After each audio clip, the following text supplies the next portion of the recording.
Hello everyone and welcome to a Candid chat at the end of the world. My name is Kai Newton. I'm an animator, editor and content creator on YouTube. I do stuff on Year in Review on my own channel, along with... My name is Harry Gibson. I'm an alcoholic. But also I make a bunch of online stuff. Some people that I link it to have said that they enjoy it. My mum says I'm very good. I like your videos, Harry. I think they're very cool. And that's a great segue into our special guest today, Kai, which is... It's Harry Trewhitt, who is another eclectic creative like the two of you. But I also have a business doing sort of like spiritual coaching and stuff, and then I also produce a bunch of content called Journey Through the Nebula. Just generally like a mix of like spiritual, just helping people through with emotions and life and stuff like that. There'll be links to all that stuff in the descriptions below, won't there, Kai? Yeah, and I assume, Harry Trewhitt, that you also have a mother that likes your content. Oh, gosh, I don't show my mum my content. If I can at all help it, I'm just like... I think she's watched some of my videos and she's like, oh, they're very good, Harry. I'm like, thanks. Please forget here's a question. I make content. My mum likes our content, Harry. Oh, that's very sweet. Is it a thing of, like, is it a well done, that's very good, of, like, genuine sincerity? Or is it like, I'll put this on the fridge and immediately take it down when you leave the room, kind of very good? No, so to be fair, my mum isn't necessarily the sort of person who can lie very well. Like, it's so obvious if she says something, she doesn't mean it. So she's like, oh, yeah, Harry, it's actually, your videos are quite good. And I was like, oh, thanks, Mum. That's nice.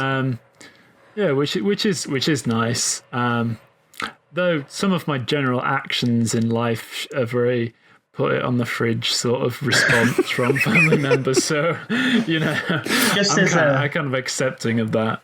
Just as a side note before I forget, like, isn't it just the worst when someone prefaces something that you've done that's good with, actually, that's very good? Yeah, it's like, were you going into it like expecting that I was going to be terrible? Yeah, because like the term actually just kind of it just denotes this thing of like, oh, it's not a very high expectation, So like it's like you're going in with yeah. You're actually very good at that. The lowest. Yeah, definitely. You're going in with like the lowest expectations possible, and all of a sudden, if you you go got to a surprised. greasy spoon, and you go there and you're like, actually, it was pretty good. It's not like good food, but for a greasy spoon, like those like motorway side. Yeah, like Little Chef, things. which I'm genuinely not sure if Little Chef is still alive. Or I have a story about Little Chef.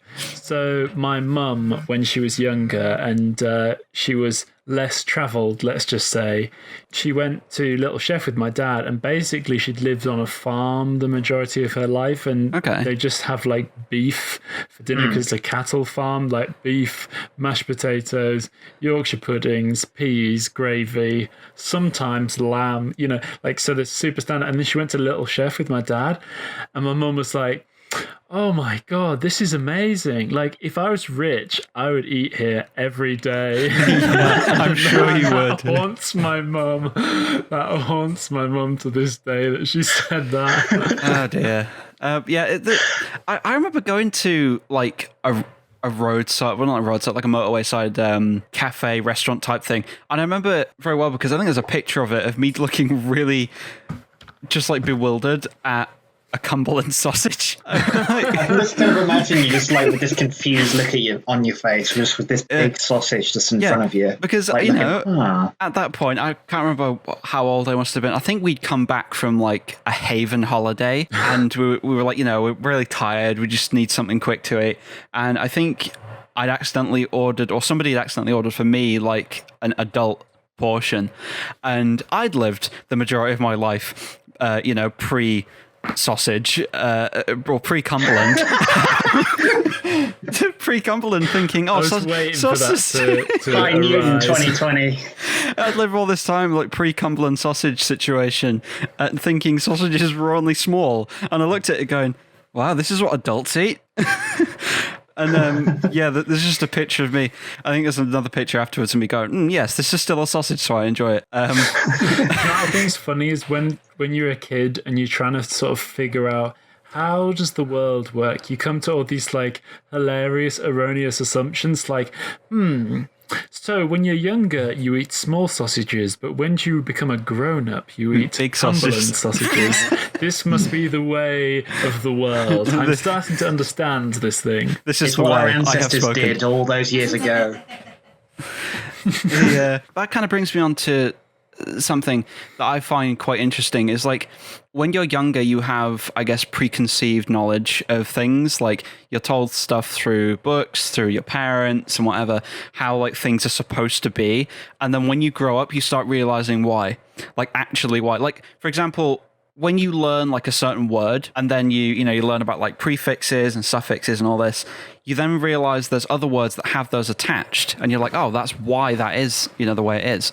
Like destruction and construction, the D and the con. It's the whole thing of, one is a positive, one's a negative. And that's just, I just find it really fascinating that over time, it's so interesting when you learn make about that it. Connect, isn't it? Yeah. Totally. It's like something that, I don't think anyone's kind of taught about a common struction between D and con, but like you're taught kind of like D and con and like that they constitute kind of like positive and negative kind of like prefixes. And so you're like, oh, right, okay, that applies to this. And you end up applying like all this obscure stuff that you learn like over the course of your life into kind of like scenarios where things that once were just always, that way, suddenly are just like, oh, it has a history to it. Yeah, you're just like, oh, I learned the word like, what would we think of now? Like, I don't know.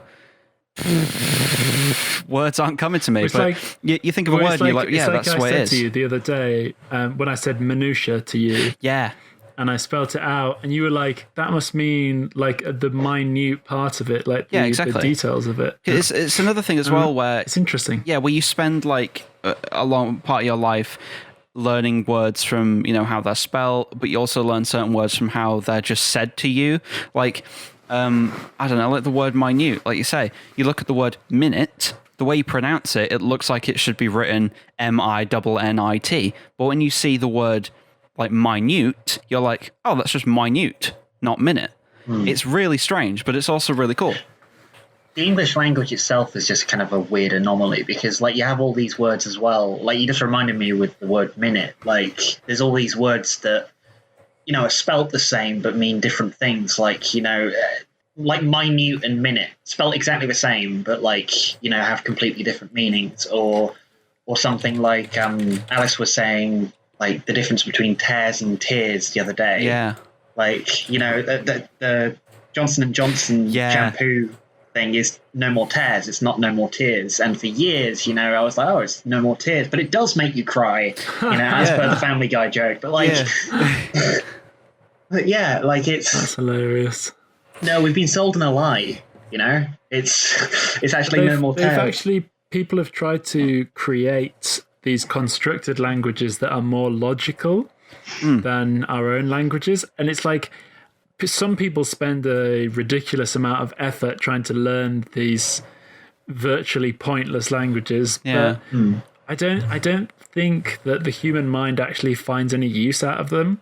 Because I think the brain isn't necessarily built to understand things in a way that is like particularly mathematical and well structured. It just kind of makes do with it. Yeah. Like there's so many like flaws in the way that the English language is constructed, but we use it and it works well for us, and it doesn't matter that there's so many flaws. It still sticks in our brain and is very successful in communicating meaning. To be honest, I think that like the English language works best when it's simplifying stuff, because like how many times are you going to use words like obsequious or something in a conversation and like not sound like some kind of smart ass kind of person who's wanting to prove himself too much, Yeah. Like it's often the people I tend to get on with the most. Obviously there's exceptions because the English language is a beautiful language and the big words can be spoken with meaning, but generally, I don't know, someone who's a lot more, soft spoken and like can narrow down meaning into something that can be said in as few words as possible tends to kind of like have more success. If you know what I mean, Harry. I'm rambling a little bit, but you know what I'm on about. Adding too much fluff to things sort of obscures the direct meaning that you're trying to get to. Yeah, it's like, it's like, and I do this a lot. I mean, I'm probably very consciously doing it now. But instead of getting to the point of something, some people, including myself, like to layer something beforehand with a lot of context so that not as many questions are asked afterwards. So more, but then again, it's got both advantages and disadvantages because you're essentially giving the other person you're talking to homework. It's like, oh, I've got to make sure I'm remembering what you've just said so I can pick apart bits of it and go, oh, right, well, that's why. I guess so. Go on, Harry. Sorry. I guess so, but I also think that context, I think, is sort of slightly different as well to just adding extra big words that sort of obscure it in the sentence. I don't think there's anything too wrong with sort of giving a bit of, preamble sort of thing, bit of a warm up to something. I don't think there's anything obscuring about that. I think definitely for me, it's more when people just in a sentence, like I've been reading Carl Jung, which is transferred nicely into what we're going to talk about later. But sometimes it's just like you could say this in a way that is not so laborious. And obviously it was like Carl Jung died 60 years ago and was super heavy into these mega intellectual spheres and stuff. So I kind of get it. But at the same time, it's like, it's nice if people can just kind of keep it digestible. There's no point they can just kind of get on with it. The thing is with languages, because I've tried to read that Carl Jung book that you had, Harry, and I think Jung's philosophy and all the stuff that he talks about is incredibly important, but like it's like just kind of hitting a brick wall the first time you pick up any of his books. Yes. What's the one you have, the something of psychology of transference? Which is a really, really interesting book. But the thing is with Carl Jung, and I think if anyone wants to start reading Carl Jung, they should listen to YouTube videos, especially this channel called Jung to Live By. They're great to sort of learn a bit about what the words mean, and practically, so that when you hear all this sort of jargon, you're not just like, what the hell is going on kind of thing. See, I'm wanting to trace it back, because obviously Jung kind of references a lot of like stuff like Nietzsche and stuff. I want to kind of like trace back through the philosophers and kind of like read what they're kind of referring to before I get to Jung. I think that's probably the direction I want to go in. The only problem with that, which is something that I think is admirable, but if you do that, then you'll just become lost in the entirety of like human history, because in every philosopher references you go back else. And then they'll go back to there and stuff. It all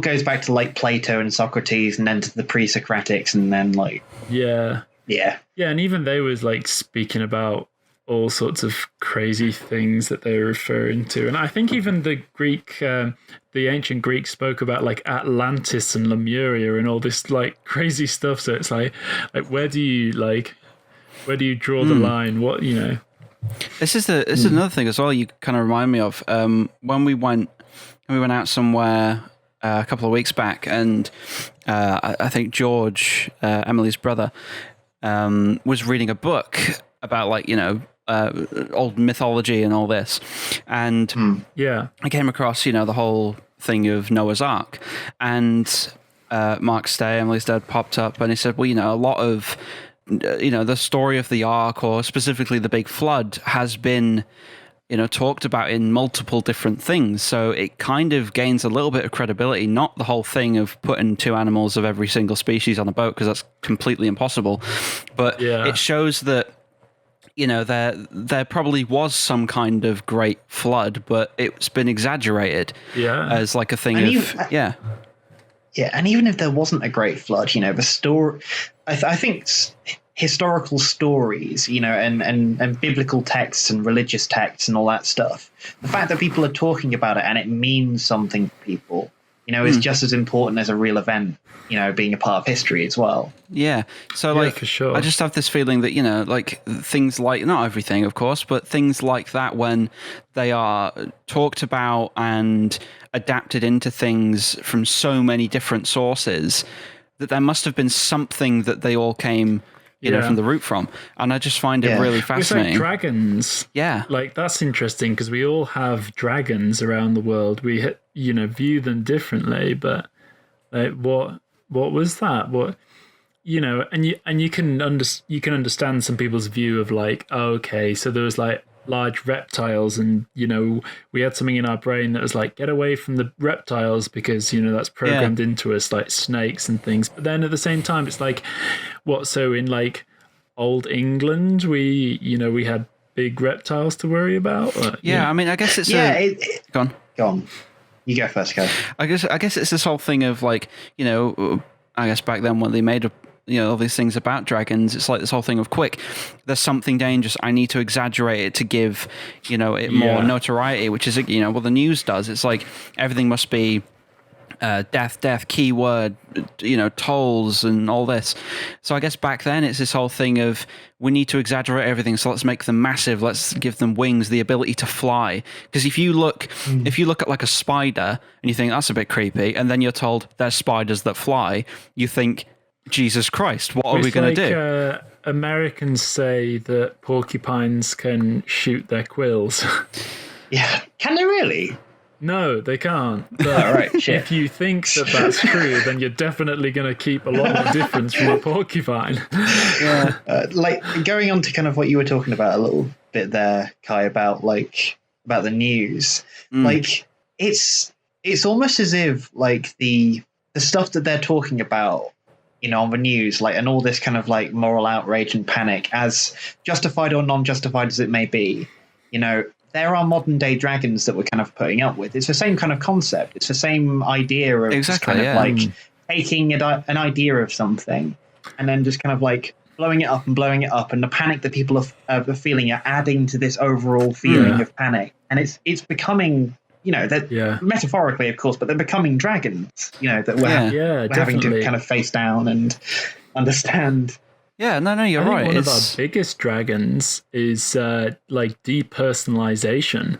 I think that's one of the most terrifying things, where it's like, I think the initial start of feminism and lots of things that feminism have done have been great, and lots of things that we've done for the different races and things has been great, and to try and sort of stop racism and stuff, I think have been fantastic.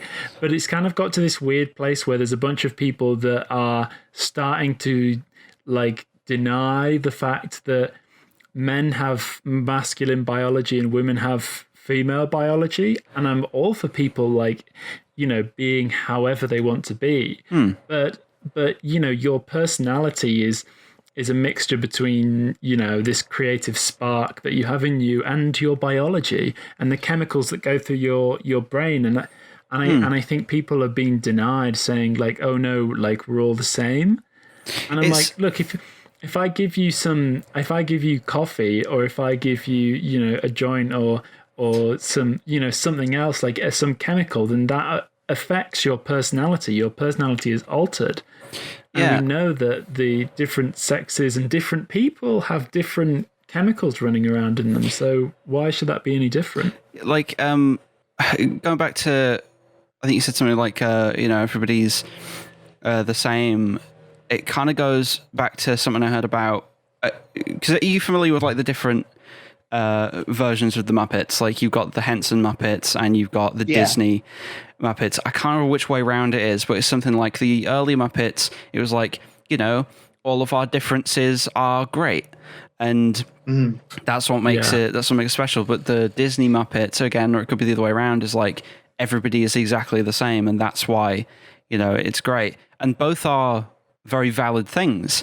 Yeah, absolutely. But it goes back to something you said, Harry Gibson, that the other day, hello, that like it's very hard, specifically in this climate and where we are now, it's very hard to pick apart what is right and what is wrong, because a lot of the time, both sides, well, not in extreme situations where it's sort of blatantly obvious, but a lot of the time now, both sides have got very equal footing, I guess.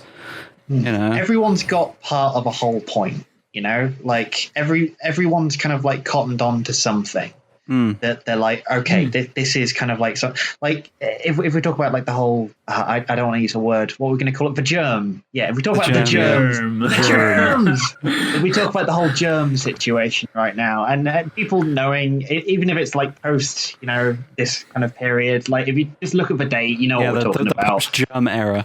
There's such a debate going on right now about like security versus freedom, and you know, there's not a lot of talks, or at least kind of like not a lot of open dialogue about kind of like how can we find the best of both worlds. It's like, you know, just to bring things a little bit kind of like more close to home a little bit. Like, I lost my granddad to this disease. I know fine well that like safety and protecting people is important, you know, and the fact that people are being kind of like tallied down to statistics, you know, and made into numbers after my granddad died, you know, I don't know how to process that. Yeah. You know, it's like, like all the you know, the world's like, oh, it's just you know, and sorry to, you know, deepen any more sadness. The government is like, it's just a body, it's a digit, it's just an asset, you know. But no, to you, it's like this personality. You know? Yeah, these are people. These are people that are being affected. But at the same time, there's another side of the debate, which is kind of focused on the idea of, you know, personal freedoms are being kind of like called into question here. And like suicides have gone up a lot since this whole thing.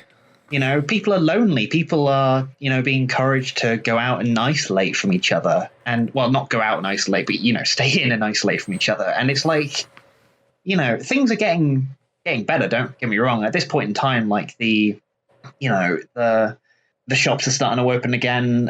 If things go well, supposedly, like, you know, cafes and pubs may or may not be opening next month. So things are kind of in a state of improvement, but we're still not there yet. Yeah, it could still go south really quickly. Yeah, because like, I don't know if you want to say any more on that point or anything, but I was just going to transition to something. It's fine. I'm done with that point. Going on to that, like things, you know, reopening and stuff, I personally think it's a little bit too early to be doing it. It's like that point in movies where, you know, like they've defeated the thing they thought was the villain, and then something else comes out. So I think, you know, we're going to have a second wave. It's inevitable, like Thanos. Yeah. I think realistically, we're going to see the most obvious transition back to normality in inverted commas. And yes, I did the whole finger move of the air quotes. Like, I think we're going to see that maybe around September-ish, but I don't think we're going to be back to what we usually perceive as normality. So, like, being able to, you know, see each other, go in each other's houses, shake hands, enjoy food together, talk about stuff, breathe the same air in one enclosed space until January. And that's a bit annoying because it feels like the year has just been robbed from us, you know? It's like a trial period. I thought since the 15th we were able to go see friends and stuff. It's social bubbles, so like you're allowed to go see friends so long as you social distance, and which is what you and I did the other day, Harry. But you're also allowed to, say, for example, if you've got vulnerable family members who, you know, are living alone, or you know, there's single mothers or like old people who need looking after, like you're allowed to kind of like include yourself into their social bubble. So I think the way that people are going forward is they're going to gradually expand our social bubbles, which I think is the most sensible way to kind of go forward about this. Like a gradual thing. I'm not a virologist, so I might be talking complete shit. Personally, from my civilian standpoint, that seems to be the most sensible way to go forward, and I think that's kind of how people are going to go forward. Yeah, just kind of doing it little bit by little bit, you know, little bits. Sorry, but yeah, it's like I think that's a good idea. It's just, you know, it's just a hard thing to kind of grasp because we don't have hindsight, and that's what's annoying. Like I'm doing subtle plug, a little past future project, and I hate my future self so much because he's got all the hindsight I wish I had.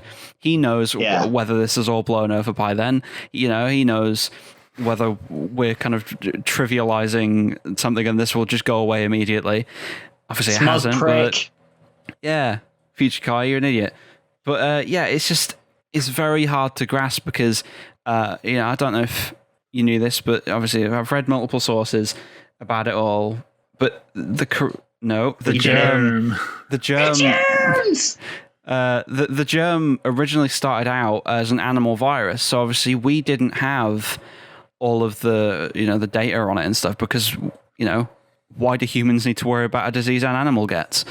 But that's why it's taken so. That's why it essentially came out of the woodwork, because we're so understanding of things like the cold, the flu, whatever, things that affect us natively, that when something comes over from, I can't remember what it was, either a bat or like one of those, what are they called now?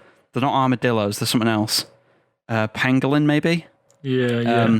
Whether it's that or that. So it's essentially just, it's essentially like if like a shark came out of the ocean with a flamethrower attached to it, you would have no idea what you were going to do, because you're like, well, I know how to sort a flamethrower out and I know how to sort a shark out, but what about with a shark with a flamethrower, So yeah, I think it's just kind of popped out of nowhere, and that's why it's taking us so long to do it, and why all these people are coming out of the woodwork and being like, "Oh, it's just the flu, mate."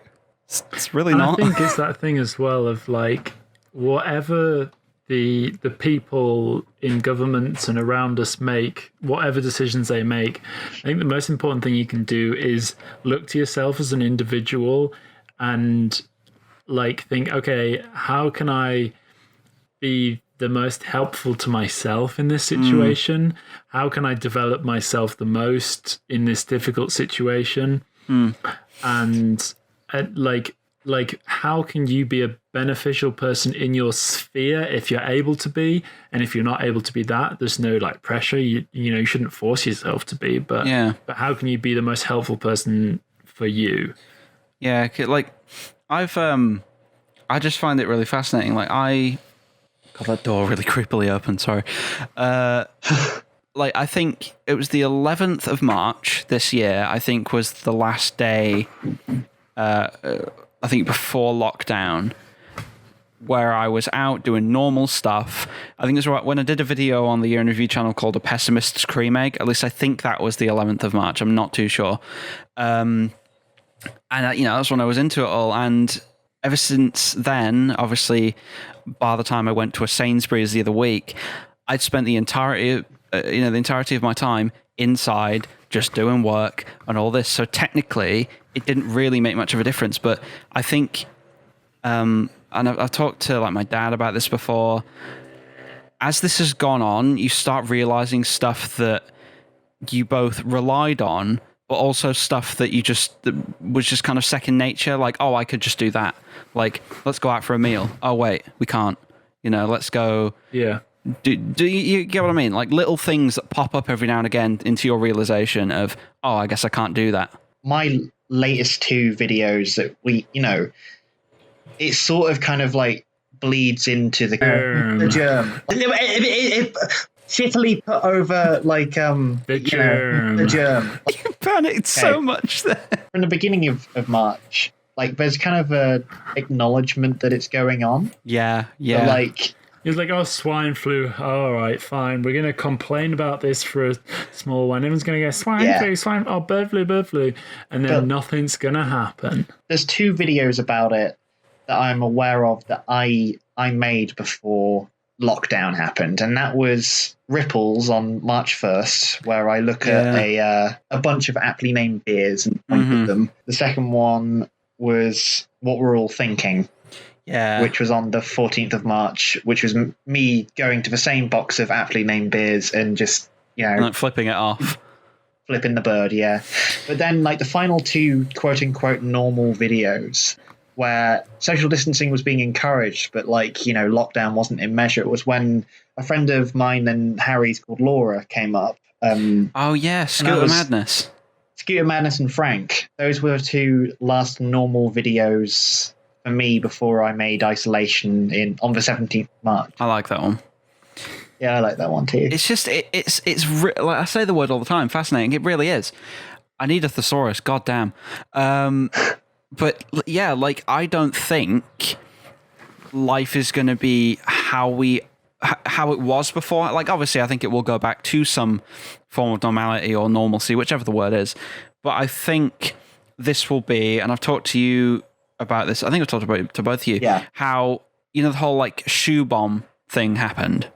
Which essentially, well, a while ago, when you were going into airports, you were able to just walk through the scanner with your shoes on. Now, if you remember from like New York trips and stuff, we had to stick them on a belt, mainly because I think a while beforehand somebody had planted a bomb in a shoe. So that became what would the word be now? That became like routine, I guess. Yeah, that became routine. And I think now, after this germ, certain things are just going to be part of life. I genuinely think in like, say, 10 years' time or in the year 2027, hint, hint, that we're going to look back on this and go, yeah, that's been normal the whole time. That we've just been doing that all the time. I don't know how far this whole wear a mask thing is going to go. Like, I mean... It worries me as well because I think it's another thing about the depersonalization that I think is really like the power of the individual is the structure that builds this society, is the thing that holds this society together and keeps it new and fresh. And I think there's so many attacks in this generation on our own individuality. I think it's really important to like figure out, connect to your own self, your own intuition, what is right for you, what feels good for you, like, and I think that's the way that we're going to come through this without being like robots or anything like that is by just developing yourself as yourself or yourself, that kind of thing. Yeah, I would like to... at some point this year, actually be able to come up north again, and film some stuff. Like I'd love to do that because it would feel really weird. And Harry G, the G, can attest to this, that it would feel very weird if we'd done an entire year in review without being in the same place. Yeah, because we haven't, even before the germ kind of like took precedence over our lives, like we hadn't yet been physically, at least, in a video together. I think like we've talked to each other over video and kind of done those kind of like videos together, but like we haven't yet been physically in the same room like for I think since like December last year. It was December because we it's on one of my progress videos, right? Yeah, it was the Kind Emily come to visit or something. Because I remember there were 3 very specific times at the end of 2019 where we were either all in the same place or just some of us were. It was November the 24th when we filmed the Paste World stuff. I remember. That was a fun day. Oh, hell yeah. And then I came back to yours, Harry, like, I think at some point early December, like maybe December 2nd or something. And then... in like December 17th or something. It was the day when, or the day 17th before. 17th or 18th. Yeah, it was the day. It was in the late teens of December anyway. Yeah, because I was getting ready to come back down here, down south. And yeah, it's just weird to think like I've not hugged my own mother since last year, that exact day. And I just want it to be back to, I want to go film stuff with people. I think the fact that a lot of these videos, and including my own, have all been majority inside. It's given me this whole thing of like when we're eventually allowed out safely without hypocrisy and all this, there's just so much I want to film, so many angles, so many like just things, topics, whatever. I feel you so much on that. And it's so fucked that you haven't hugged your own mum as well. I know. I couldn't imagine that during this. Yeah, it's like... it's why, and Emily's just kind of sat on the bed over there. That's why I'm glad that I moved here, because I'm with somebody that I love, and I think, I think if I wasn't, I would have gone mad. I think we both would have. I mean, I think we still would have been together, like 100%. But it would have put a strain on you, But it would have put a strain, yeah, because we were used to kind of delay and stuff because I'd only really be able to go down like every end of the month or every 2 months or so, and I'd only be really spending like a week there max. So it's just tis a bit weird. And I'll also be going back to a room that isn't mine anymore. That must be a weird experience, kind of like when you finally go back there. It must feel so small, because I remember just kind of like filming Let's Plays with you in that room. It was so cramped. It was what Emily has tentatively named my red cube of anguish. And it was. I love that name. Like another thing as well, it's like I was talking earlier about an old Boompole that I had, which I'll get into. My mum. The paintbrush, yeah. My mum recently has told me that she was cleaning out my room. Oh no, all my porn. She's cleaning out my room, and she was like, "Oh, there's loads of stuff here. Like you've got this Boompole, you got a lot of like old books, DVDs, and games." And I'm not ashamed to say this: my 2004 Spider-Man 2 movie merchandise curtains. And hell yeah, I love my 2004 Spider-Man 2 movie merchandise curtains because I've had them since 2004 when Spider-Man 2 came out with its movie merchandise curtains. And I'd love to bring them down here. Like I've got nowhere to put them, but I'll just keep them in a box. Yeah, it's good to kind of have continuous things that kind of like remind us of the home that we once had. Yeah, like, I think it's important to move on and like realize that I definitely need to kind of like take this message on board. That like, you can't just take everything with you. But I think keeping some things is important. Because it kind of it gives you a sense of kind of like continuation and continuity of your life. Yeah, of course. Like it's like a thing of a thing of sentiment, It's like like you could probably very easily get something like, I mean, you see it a lot in children when they've got like a teddy or something, and it's like, oh yeah, that's a very frequently manufactured teddy, but it has sentiment because a lot of memories have been made with it. And if you take that away, it's not a thing. Like if they did get a new one, it's the whole cliche of it's not the same, and people trivialize that, but it's true. It isn't the same. I still have my teddy from when I was one. You have like he's the one thing that Eric. He's Eric, yeah. Based on the Mr. Ozio character, Flat Eric. From, I don't know. Like he's just always been there, and it would just feel wrong to get rid of him.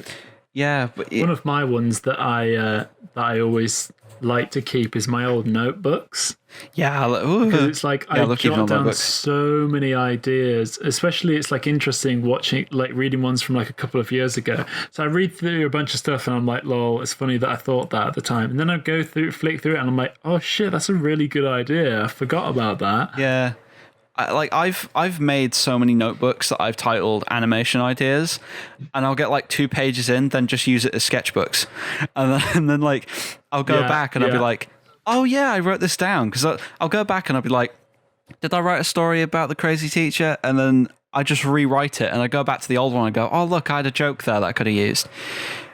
But well, I love rewriting things, like when like with my story that I'm writing at the moment, it's like I've been basically like had this sort of world in my mind for years, but it's like over time it's like I forget about a bunch of stuff, but then I like reform it, and over time it's getting like more and more distinct. And I'm doing some of my first chapters again, and it's really nice to like read it and be like, I like this is refined, this feels very refreshing, doesn't it? But yeah, it's like, like it's refreshing to be here down south, to have, a bigger room, to have a desk next to a desk so Emily and I can work on stuff. It's just good to have space. Like, I still very much appreciate, like, what my parents did when I was growing up, like the things that I grew up with. Because, when we were younger, we didn't have a lot of money. Like, one way I think I very well remember of kind of perceiving value was, those Viennetta ice cream things that you can get. It's like the kind of, for any people listening, it's like it's not like something you can eat on like a stick or something. It's like a log. Or like it looks like a brick, basically. It's a brick of ice cream with nice chocolate bits on, and like white, like it's like white with chocolate. Yeah, and I always remember That's such a perfect explanation of a V&A. what A brick of ice cream. Right. but Sorry, go on. when we lived on like a little estate, a little rinky-dink estate, when I was younger, it was like, oh, if we can afford a Viennetta, we're like probably the richest family on the estate. I now realise a Viennetta is a pound. That is so sweet. I now realise that a Viennetta costs like £1. That just shows us what we were. But then again, like I was going to go on to, you have to, I believe, there's two things that I believe you should do when you're growing up. One, you should, and I'm not devaluing anything I grew up with, but you have to live on the bottom at some point. You have to be in a position where you have no money. You have to figure out some way to do something, with non-traditional means. And another thing is, if you're a kid, you need to climb a tree, get dirty, and fall in a river. Those are my three kind of points. Yeah. Otherwise, you're not really living your childhood, Like, I'm all for kids nowadays, growing up as they like. A lot of the time, phones and stuff are readily available, a lot more readily available than when I was younger. I remember the first time, I think my dad got like a touchscreen phone, and he was drawing on it, because we used to go to this like bird hide near where he used to live, and look at ducks and stuff. And he brought his like LG Cookie with him. I had an LG Cookie. They're great, aren't they? I wouldn't go that far, but well, they right. were back then, because you were like, oh my god, this thing has a camera. Fun fact: first thing I ever made a stop motion cartoon on. Oh, cool. And yeah, he was. I hope you find it one day. Yeah, he was drawing on it, and I was like, what? And he's like, yeah, you can draw on it. It's like, can I draw on my Motorola Razr flip phone? No. But it's like I think if you have to understand that generations are changing, things are becoming a lot more readily available. I mean, look back at like computers. I believe the first computer was called like Titus or something, and it was made to see what the Germans were doing in the war or something. Are you talking about the thing that broke Enigma code? Alan Turing's machine. Yeah. But yeah, it's just like, you grow up with a lot of these things, living on the bottom, and, making it's like very makeshift. Like, going back to the, to clarify the Boompole that I had, that I think we used on a few film shoots, if I'm not mistaken, Harry, like when I was first doing PB stuff in college. I'm not sure when I watched it. I know that the last time I remember us all using it, we probably used it after. The last time in memory that I remember us all using it was back in 2016. I think it was 2016 anyway. But we were all going to, we were doing that thing with the cannibals. The cannibal? You know what I'm talking about? I think I do. The one with the knuckle fucker. Yes, that was it. Yeah. Do you want to? Which I'm pretty sure would qualify as an actual weapon. Oh yeah. It had two throwing knives attached to it. It was like Other Harry. I'm going to call it Other Harry. Like, if you're not familiar, we had for one of the film shoots, like Harry sent me a photo of it. Yeah, it was like the big glove with the knife attached to it. Two knives attached. We had two knives. It just shows how flimsily it was put together, how dangerous it bloody was. Yeah. It was like you get like guards and stuff when you go skating. You've got like ones for your shins, one for your hands and stuff. Yeah. It was a hand one. You get the ones that Yeah, you could put your thumb through it. And I just found some duct tape, and I thought, herder, let's stick two very sharp throwing knives onto this and hope nobody falls, trips, and dies. I think this was before we were taught about, like, safety forms and all that stuff. What was it called? A risk assessment. Carl was always talking about forms. it. But even when, we were taught about all that stuff, I'm pretty sure, like, we went on some pretty dangerous shoots in our PB days. Oh, yeah. I mean, we knocked our friend out twice. But how did you do that? Hold on, I'll get that into a sec. But yeah, the Boompole I used was, because I was looking at the way a Boompole looks, and, it's a stick with a curved bit and another stick. And I thought, well, I've got this red paint roller, a very long extendable paint roller. It looks like one. So I thought I have like I think I had like a Rode video mic, and it had like, it was all one very like contained thing. You just had to plug it into like an audio recorder and you were fine. But the shock mount you could kind of stretch over. So I stretched it over the top of this paint roller, so it was guarded, and I'd tape it in. I'd stick my audio recorder, which I still have today, onto the bottom or the middle part of this paint roller kind of extendy bit, and I plug it in. There you go, remote kind of audio recorder. That's what we went on to do. We used that for ages. I don't think I've still to this day bought an actual Boompole.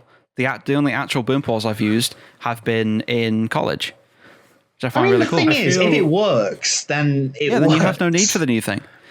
Yeah, exactly. Yeah, that's what I was going to say. The only time you'd ever get like a proper Boompole, if you've got something that'll do, is just like if you're starting to get the amount of money of just like flex money, and you're just like, oh fuck it, I'll get a proper Boompole because it'd be kind of cool. Yeah, speaking of boom, we knocked our friend out on two separate occasions. On two separate occasions. Jeez. And is this Alan? This is Alan, yes. A guy who at the moment is a father. We've definitely given slight brain damage to. Yeah, I've got no idea how he's still alive. The amount of times we've poisoned knocks him out, like poor Alan. But yeah, okay, so we were on a night shoot, okay, and there's some added funny to this later on, but aside as knocking him out, we're on a film shoot and we didn't have any external lighting other than was it one or was it two phones? I think, Harry, you were using your iPhone and my phone, like the torches. Yeah, we were. We were using yours first, but then you didn't get enough light, so you were getting it from the left side, I was getting it from the right side. Yeah, so we were filming a scene where the two final main characters, the hero and his dad, were kind of back to back facing off against a bunch of goons, right? They were kind of circling in like vultures. And it was a nice open area. We had, I think I was on camera, Harry was on lighting. We had Nikita. I think Nikita was there. I could be wrong. Yeah, Nikki was there. And I think she was doing sound. Anyway, we roll action. We start doing it. It's great. Fighting looks cool. There's fireworks going off in the background, which I love, which kind of adds some nice lighting. But then I forget that, in the dark, you can't see. So first off, like a trip of dominoes, Harry, and again, this is no fault of yours at all, we both start going in completely different directions. So the light is going off somewhere else, the camera's going off somewhere else, because we hadn't altogether planned what camera work we were going to do. None of us had choreographed anything, have we? I mean, a lot of the film was very much like a thing of, hey, look, here's a script and some boards. Let's not do that. Specifically Alan doing ad-libs. But yeah, so that set off a domino, like a chain effect of now we're all disoriented. Nobody knows who's fighting who. And then I think a flash of light, Ethan turns around, Ethan, another person we were filming with, and Alan turns around and he clocks him in the temple. And he just flops to the ground. And this is the point, and I remember this so well, because Harry... Wait, so was he just sort of mid-acting, and he just had his fists extending, and he just turned around and happened to connect with Alan? This is the thing. Alan and Ethan were very much against doing fake fighting. I told them, you need to do fake fighting. We can fix it with angles. You can very much do a convincing punch if if you kind of follow it. If you do that acting thing where you pretend to punch, but the other person follows their head through. And, they were very adverse to it, and they were just like, nah, it's fine. When you're in the dark, I remember that was the cause of both knockouts. It was the fact that they just wanted to get full on kind of down and dirty with it. And yeah, so he gets kind of full on clocked in the head, and he falls down in the dark. And I think we continue filming for a couple of seconds because we haven't actually grasped what's just happened. We think, oh, he's probably just fallen to the floor, God. And then we all stop because we're like, Alan, are you okay? And I remember this, Harry, because you were freaking out. You were really, really freaking out, and I do not blame you. He's just fucking being knocked out. And, Alan was on the floor, and we're thinking, because Alan's quite a bit of a joker, he'll have us on. And, a couple of minutes passed, and we go, haha, Alan, that's funny. Oh, my God, no. Haha, Alan, that's... Okay, he's dead. And we were like, okay, right, what do we do? Harry, you and I crouched down next to him to see if he was, still breathing. He was. Yeah. And he was just walking around, he was just kind of rolling around going, and yeah, Harry Trewhitt, I'll send you a video. I have a video of it happening. Sounds brilliant. And he's the most dangerous part of when someone gets knocked out is when their head connects with the floor after they've been knocked out. Oh yeah, his head hit the floor. Ooh, and not good, not good. Yeah, so, he's rolling around, and we're thinking, right, well, obviously, my first thought was, one of the actors is in critical condition, let's get him to a hospital. But, and this is where you started freaking out, Harry, I was talking to Alan, but I think you might have only got a few of the words. I was asking him if he wanted to continue doing it, or whether he wanted Tom, his brother, because his brother Tom is pretty much identical, or at least he was at the time. Yeah. And Alan was like, no, I'll do it, it's fine. I was like, Alan, no. And Harry, you were like, Kai, your friend has been knocked out. Why do you only care about the filming? I'm like, it came to the conclusion where I think we actually did do it with Tom, because Harry, you went off with Alan to the Friarage. We continued. Yeah, it was me, Alan, and Ethan, I think. Yeah, because I remember you. And Tom. No, Tom stayed with you, didn't he? Tom stayed with us. Yeah, you went on a separate car ride. I remember because I think you sent a picture to us over Messenger, like you were in the waiting room or something. Yeah, I remember. The irony of that whole thing is we never actually used any of the shots in the final cut. See, God, like, I'm going to let you finish with that second knockout story, but like that also reminds me of a story. I'm not going to name them because I don't want to kind of embarrass them, but two friends of mine, all three of us are autistic and like very focused on getting our own specific vision done. Oh, yeah. Harry knows what I'm talking about. I know what you're talking about. Mm-hmm. But me and my friend may have nearly almost strangled our other friend to death. He was fine. Okay, all right, yeah, all right. But we're all three of us are massive Doctor Who fans. Mm-hmm. And we were filming a regeneration scene from a friend's fan film, and one of our friends was significantly bigger, shall we say, than me and him. Mm-hmm. So because the first friend had filmed the regeneration scene in a very particular way, he had like his top button done up. Oh no! Because we're so kind of like, autistically kind of like focused on getting continuity between shots. Mm-hmm. We were just like, we decided to just kind of like Harry. put his like the first friend who's smaller than the other friend, his clothes on him, and like he was visibly turning like red, like whilst we were filming the scene. It was like, please film the scene, and we're just like, sorry, we have to get the lighting right and the angle right. I'm dying. Nah, the green screen's a bit wonky. I'm dying. Help! Oh, but the worst thing is, because I thought that we got like perfect lighting. Turns out afterwards, like once we got the scene and like the scene done, and like the button came undone, and he was like gasping for air. Turns out the shot wasn't as well lit as we first thought. And we had the gall to ask him to do it again. And he was like, no, you two can fuck off. I think I know who you're talking about. Yeah. I think I know what day it was as well. If you're somehow watching, whoever you know who you are, then I'm so sorry. But yeah, like, oh god, yeah, like I think the second knockout thing happened when we were filming, because I wanted to do like a recut of this film, because when we were doing the whole college thing, like it wasn't very. I think a lot of our films weren't super well planned. Because mainly as well due to the fact that Alan said yes to every goddamn person who asked him to act. But, that's dedication. But yeah, we were filming some reshoots and like alternate scenes and stuff like that. And again, Ethan and Alan were fighting. And we have video of this. They were fighting in like a play park, which is just a sentence in of itself. And it's featured in the first iteration of Year in Review, isn't it? It is, yeah, in the 2017. Yeah, it's one of my videos. Version, yeah. And they were fighting and stuff, and there's a shot where Alan is on the floor, and because the character's powers are teleportation, so he dodges a punch, he teleports out of the way, rolls to the side, and then gets punched again. However, this was not a playful punch.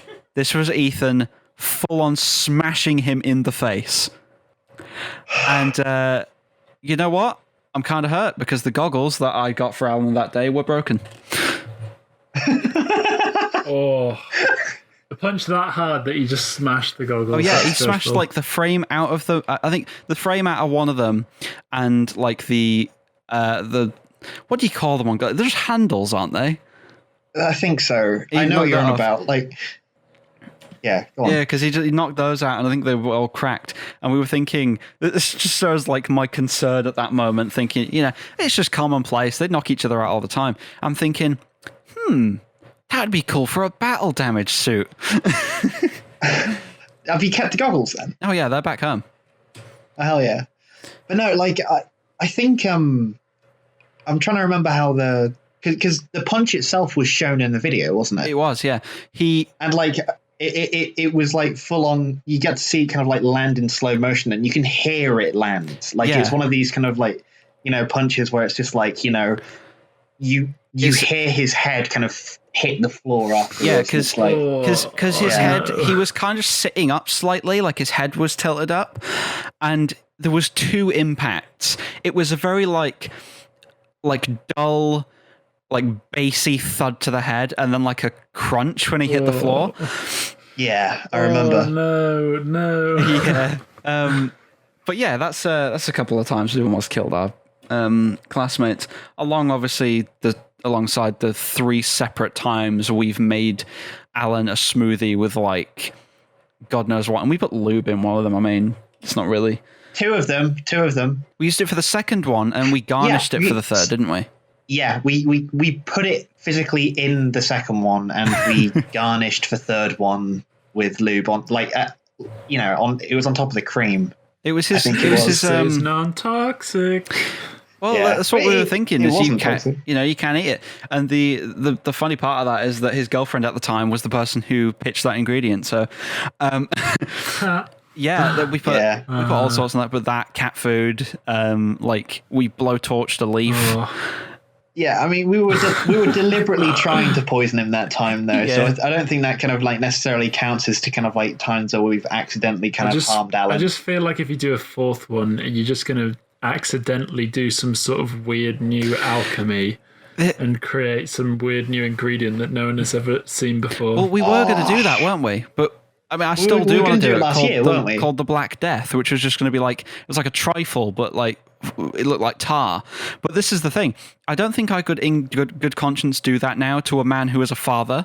I mean, as long as he's away from the house. I just ask her, you're right away with me? from his child. Can I poison your boyfriend and potentially kill him and leave your child without a father? Yeah, go ahead. I won't knock him out again. Yeah, we'll knock him out just for good measure. I mean, Alan's probably shown her like the 3 videos, like she probably knows kind of like what he's getting himself in for, and Alan is daft enough to do it anyway. So I mean, screw it. We'll poison him again. Alan, if you're listening, mate, we're gonna poison you again. Don't worry. Don't worry about it. Alan sent me a picture yesterday. No, not yesterday. Maybe last week, which is a picture of him and a picture of Adolf Hitler, and he said, "Photoshop this for me." I was like, okay, maybe not. I've got like a brand, I guess now. I probably can't go and do that because some people might look at me a bit weird. Although, I will say, back in my teens when we were doing all that kind of stuff, I did Photoshop my friend Josh on with a Hitler mustache and called him Jitler. So Hitler. I'm older. I'm more mature now. I wouldn't do that. Save. Lies. Not publicly, anyway. No evil business. Yeah, because it'd be very bad luck. It's like animation tyrant Kai Newton photoshops a Hitler. Just don't watermark it. That'd be fine. You got no proof. Just it's mine. release it to the internet anonymously. Anyway, let's go away from a tyrannical dictator of Germany. Let's move on to some other fun things because we've got a little bit. I mean, how long do you want to go for? For as long as kind of like we have time to kind of like go on for, Yeah, I mean, these podcasty type things, I love listening to them. Like the first kind of Candid chat at the end of the world, which we did as like a half-hour like year in review video, and I really like just sitting and listening to that. I always find that, strangely enough, I can't fall asleep too well with silence. I like to be listening to something, like whether it's music. I get it. Whether it's I get that too as well. Whether it's music, somebody talking, or just like the sound of outside ambience. So that's why I love doing podcasts and I love listening to them. These podcasts we're doing now, though, I love like how in contrast they are to the ones we did with like the old PB crew. Because back then they were good, but the audio was a lot different. Things were way too loud. Some people you couldn't hear them, and a lot of the time people would just be playing games.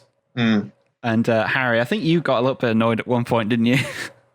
Was it Josh and Alan? Oh no, it wasn't Alan. It was Josh and Ethan. They were. I think they're playing Borderlands. There's a lot of good stories from those, like the whole. I mean, this thing has followed you pretty much all of your life since knowing me, hasn't it, Harry? The whole sexy spider thing. They are sexy bugs. They've got cool legs. Yeah, and I enjoyed doing them.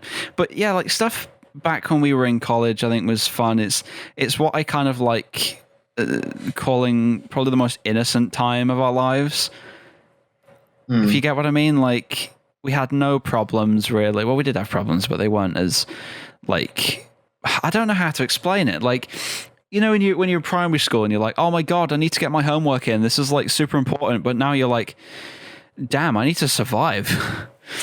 Yeah. Like, there's a difference between kind of like worrying about getting your work in and worrying about like whether or not like vulnerable relatives of yours are going to survive. Like, I think it's a bit of a jumping in stakes. Yeah. Have I told you about how I kind of unintentionally like backchatted one of my teachers in primary school? You've told me many instances of you backchatting your teachers, but tell Harry, please. I used to love backchatting my teachers. Thing is, I was really bad in college. I did that. Thing is, I was very much like, especially in secondary school, like I was just very quiet. Like at parents' evenings, at the first few years of parents' evenings, the teachers would be like, say to my parents, "Is he okay? He doesn't talk to people. He doesn't talk to me very much. Like he's not really saying stuff during lesson." And like my mum was like, "I was probably just concentrating on stuff, like the work." And I remember in primary school, it was around Easter time and we were making these little nests and stuff, like typical like primary school thing, like, oh, let's make like a little plate with a picture of a chick on it and stuff.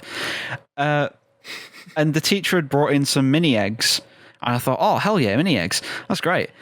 And I was sat with one of my friends, I'll call them Sarah because I don't want to name names. I was sat with her at the table and we both had like these different colored like bunny ears. The really cheap kind of headbands that you get. You get like a pink one or a yellow one. For sure. And I got those and she'd written on hers in pen, "I hate pink." And we thought, haha, that's funny, I hate pink. I bet you like girls. And she dropped it under the table and we had these little mini eggs in our cup and we think, oh great, we can eat those afterwards. It's like playtime and I'm outside. I remember so well. I'm stood next to a tree. I don't know what I was doing, probably just looking at it. And I was just like, whoa, it's a tree. And somebody comes over and she goes, "Kai," so yeah, "Miss Woodhead wants to speak with you." Yes, that was her name. And I was like, oh, what for? And she's like, she needs to speak with you. Because obviously primary school kids just keep saying the same thing. Anyway, I walk in and the bunny ears are on the floor. And she comes in and she goes, "Kai, can you pick that up for me?" Yeah, okay. Oh, fucking passive aggressive. I just want to thump her in the face. So I was very like, I always wanted to help out. Probably way too much. Like I was the kind of person who I'd set the table, and I still do it today, forget a knife and fork and a plate for myself. So yeah, I'd pick up this pair of bunny ears, I put them on, and she goes, "Could you read out what that says on those bunny ears, please?" I said, I hate pink. Do you want me to take your mini eggs from you?" And I said, I just very, very, very plainly, I said, "My dad's taking me to the post office later. He could probably just get me some more." Yes. And she was like, "Don't you use that attitude with me. Who do you think you're talking to?" And I'm like, "But that's Sarah's." And she goes, "Oh, okay. Call Sarah in." So Sarah comes in and she stood there and the teacher does the same thing. She's like, Sarah, gosh. could you pick that up for me? Because the teacher went through the effort to put it back on the floor to kind of prove the point. It's like, Sarah, can you pick that up for me? Yeah, and that went in, Sarah got the same kind of spiel, and I'm just sat there just in the corner of the room like, can I go? Like, I used to get really angry. Well, I still get really angry occasionally, but like, I used to get in primary school like uncontrollably angry. And there was this kid, and he was like a year above me, and he'd try and like bully me and stuff. And like, I was easy to wind up. And anyway, he sort of like, apparently my anger issues were so bad that like the teachers had to speak to all the kids, like with me not there. And be like, okay, Harry has some anger issues. He'll be fine. Just don't provoke him. You'll be fine. So anyway, this kid provoked me. Oh God! And so then I started like chasing him round the playground. And those plastic still things that you used to have them on the strings and then you used to walk. I picked up one of those, and he was like, no shit, like the other side of the playground. With all my soulful will, I lobbed that thing, and it drifted through the air in like one miraculous act and just hit him square on the forehead. This big like plastic bucket type thing, just smack hits him right in the forehead, and he has to go to A&E. Just like, and the and there's the teacher. They have the one they have one that hangs outside to like, you make sure the kids aren't like tearing each other's hair out and stuff. Yeah. He's like, Harry, go inside right now. And I'm like, humbug, and just go inside. Like I'm just feeling so like the fucking king of the world, so fucking accomplished. Did you say bar humbug, or is that just your expression? Because if you said that, you'd be a legend. No, I said bar. You actually said bar humbug. Yeah, I said bar humbug to the fucking to the fucking teacher. Just metamorphosis into Scrooge. It was so great. But yeah, why bar humbug? Of all the things for like, I don't know. As a kid, I was just like, "Fuck you!" But I didn't like. I was a kid. I didn't think to say "fuck you." I just said bar humbug. Your mind's like, I'm not low enough to swear. I'm gonna quote A Christmas Carol. Oh hell yeah! Speaking of hitting people with like really big objects, have I told you about the time I like almost concussed one of my friends with a scooter? No. So back where I used to live on the little humble estate. Sorry, Harry, did you want to say something? Give me a second. I'm doing a podcast, Mum. Get out of my room and play Minecraft. Shut up. On our little humble estate, there was like, it was in like an L shape. There was like inner houses, which are on the other side. So there's like a little pathway pretty much directly in front of us. And I was walking back from his house, this friend's house. I'll call him like Charles or something. And I was going away. I was on my little Thomas scooter. Thomas the Tank Engine official merchandise scooter. And I was going away, and I think he just started like calling me names and stuff, and he was getting really close, and he was like flicking my ear and all this. So my dad was looking out of the window at this point. I think he was just like folding a t-shirt from up in his room, and all he sees out from like the window is me kind of progressively down this path, and I'm just getting more and more and more angry, just hunched, clenching together. And this guy goes, "You know what? You're a bit stupid." So I pick up the scooter, and you know how scooters, like, you'll fling them and then the bottom half will fling around like secondary animation. I swing it round, and he's like, "Nani?" And the end of the scooter goes, "Oh, yes, that's so satisfying." And it just like, because it hits him in the face with like the wheel, and the wheel on old scooters was like made of like, what was it? It was like really hard. I always thought they were made out of stone. Yeah, it was like solid plastic. And all my dad sees is me just kind of, him on the floor, obviously, because he's been clattered in the head, and me just kind of like humping away with my Thomas scooter back home. And like, I hear like my mum and dad, like, there's a bit of a commotion upstairs, and like my mum comes down, she goes, what happened? Dad told me that you hit him with your scooter. And my dad's like going, "My boy." Yes, I love your dad. He's great. Well, actually, you just reminded me, like, so after I threw that thing and hit that kid in the head, like, it was like all the parents would go after, like, they would meet up with each other, like, after school, like and a council wait for the kids, meeting or and they'd all something. chat with each other. Yeah, well, they just would chat. They just sit waiting outside to pick up the kids, and they just chat with each other, see how things were going. And then there was this kid. He was like proper Yorkshire kid, even though he was like. Oh, I know what kid you're talking about, Harry. Seven years old. He's a proper northern lad. Yorkshire kid. I know what you're on Northern about. Yorkshire kid. You told me about him before. Yeah. And then so my mum said to him to try and, back because the whole situation had gone down today. So, Aaron, what have you learnt today? And then he's like, not to fuck with Harry. Wait, how old were you? Like, so proud of that. I was like, I don't know, like primary school, like 8 or maybe 9 or 10 or something. I can't really remember. But, it was very satisfying. Harry, as in Gibson, have you ever clattered someone over the head with violent intent? Have I ever twatted someone over that? It's more kind of like accidentally inflicting head injuries on myself as opposed to others. Oh yeah, I remember it was in college. Because I think I've talked about this on something, but I'll tell Harry about this before you head on, Harry Gibson. So back in college. Get it head on. Yes. Sorry.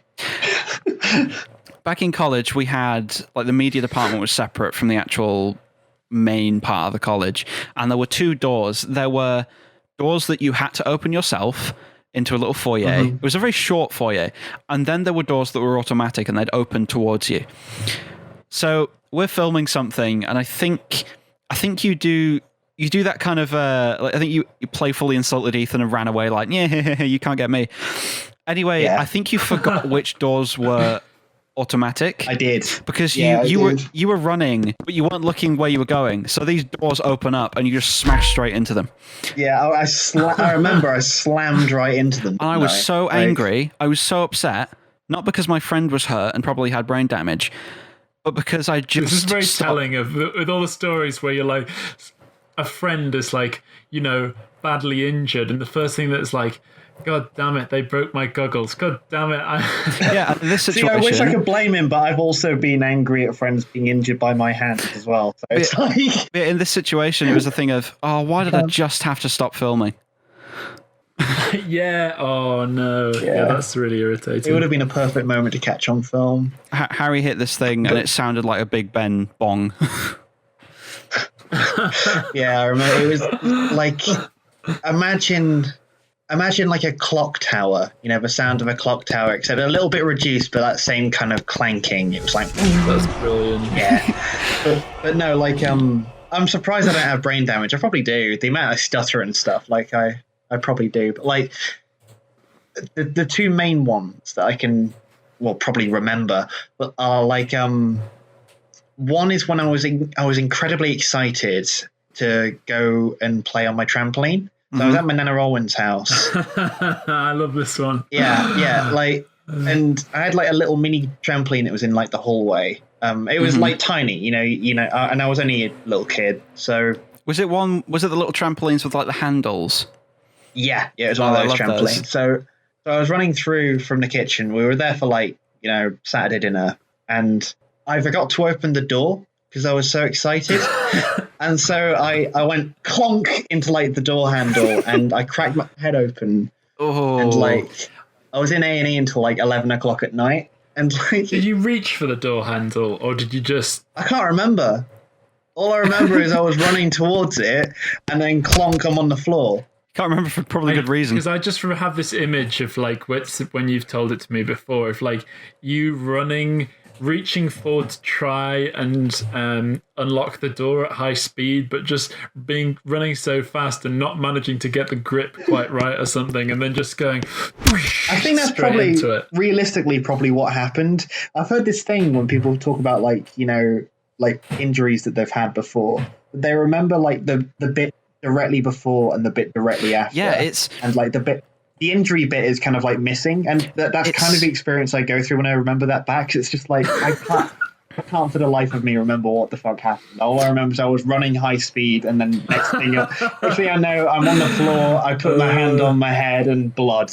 Yeah, it's an interesting thing. It's a real thing. It's why a lot of the time, if you not to put it down on it, if you see somebody fall off a building, right, your brain literally deletes the part where they're falling. You remember them being on top Yeah. and you remember them being on the bottom, because from what I've read, I think it's your brain's way of protecting you from trauma. Like, it's like, okay, I don't want to like inflict psychological pain on you that will make you think, oh my God, you know, I'm going to die because of all the panic here. It's like, it's a really interesting thing. Your brain essentially rewrites it. But it is fascinating. The second time I got injured was in the middle of the playground. I was in year 3, and like I had this lovely teacher called Mrs. Ungrecht. Like I'm naming her because she's lovely, and I don't care like if she is, because she is lovely, and I wanted to know she's lovely. But, like, meanwhile, there's a SWAT team at her door. but I was busy just running around the playground like a goof, and like someone kicked out a football underneath me. It was her day off, and like I tripped over the football and like scraped my face against like the cold, hard playground. Oh, you know, and like I had like a full on scar, and I like made, for some reason, I don't know why, I made it to the end of the day. Oh. You know, and I still had this scraped face. And then, like, when I got home, you know, my mum was just kind of like, well, why the hell didn't you send him home? Well, yeah, I mean, you know, you just want to get on with the day. Also, playgrounds are the worst place to fall because you get so much gravel in your wounds. Yeah. Yeah, it's just... But they gave me an ice pack and said it would be all right. Meanwhile, I'm in, like, fucking agony. But, like... Yeah. So I go home, and the following day when like it's scabbed over, like I go back to school, and then like my teacher, who like she's not on a day off anymore, she sees me and she's like, Harry, come here. Hi, miss. Harry, what happened to your face? I fell over yesterday. Okay. What? Why are you in? From after school. Harry, go home. Right, I'll tell your mum about it. Like, just... So I went off her, and she had a word with the headmaster for just being like, how dare you say that he can go back to school? Yeah, he's fucking heavily injured, you morons. Well, yeah, didn't you, I'm not sure, I think it's on like the first few days that I knew you, Harry. When... Was it when I broke my finger? I think it was, yeah, when you were in college. And all that, right, you obviously be able to fill me in on details. These are the things I remember. Yeah. I remember Mick, this is before you even got in, Mick said... Harry's almost in, because I think I guess somebody had told him like, oh, Harry's on his way. I think I probably sent one of you a message or something. And then I remember hearing about maybe, did you like fall off the bus or something? Okay, that's all I remember. I'll fill you in on the details. It was a dark and stormy night. It was the first day of college. I'd already been there like a year prior, but like it was the first year of like my second year at college, your first year at college. Mm-hmm. And like I was running late for the bus, and like I was running over the road. It was a little rainy that day, I remember. Mm-hmm. And I remember like just tripping over on like the crossing. Yeah. Like to get to the bus, it was almost gonna like I was about to say take off, but not take off. Like it was about to kind of set off. So I got on the bus, you know, thinking, oh, it's just a little injury, I'll be fine. But like as towards like getting to college, my finger started to ache kind of like considerably. Mm-hmm. You know, like, and at first I thought, oh, it's only bruised, it's fine. But when I got like to college itself, like it was almost unbearable. And I remember like I ended up seeing you, you know, in the morning. Like I ran into you, and you know, you, Alan, Ethan, ended up talking to you, and then just being like, yeah, sorry guys, I need to go. And you were like, well, what's up? I was like, I think I've broken my finger. And you were like, what? I was like, yeah. Because I think, didn't you talk to Mick about it, or Carl or something? And he was like, yeah, you need to go home. Yeah, I think it was Mick. I actually went into lesson and talked to them, and they were like, yeah, like just go find the college doctor, like, or someone. Like they might have kind of got someone, but this representative from the college kind of like took me to the doctors in Darlow, and then Mum came to get me from the doctors, and she just burst into laughter when she saw me. Oh, you're okay. Yeah, so you've got all these parents. You've got parent 1. Oh my God, I hope you're okay. Parent 2, you'll be fine. Parent 3. Yeah, I think we could agree though that the worst thing pain-wise to happen at school is if you get like dirt in your eye. Yeah, it's I'm gonna put some horrible. dirt in your eye. Oh god, yeah. Because I remember we had like the playground, a big field, and then we had like a little wildlife area, like with a pond and stuff for the frogs. But to the side of that, we had a massive oak tree, and there was like a little dirt patch. And I remember being sat in one of these dirt patches playing with dirt, because of course I was. This guy, I don't know where he is now. I just remember him by the name Michael. I looked over. He was in like a separate little dirt patch. I looked back.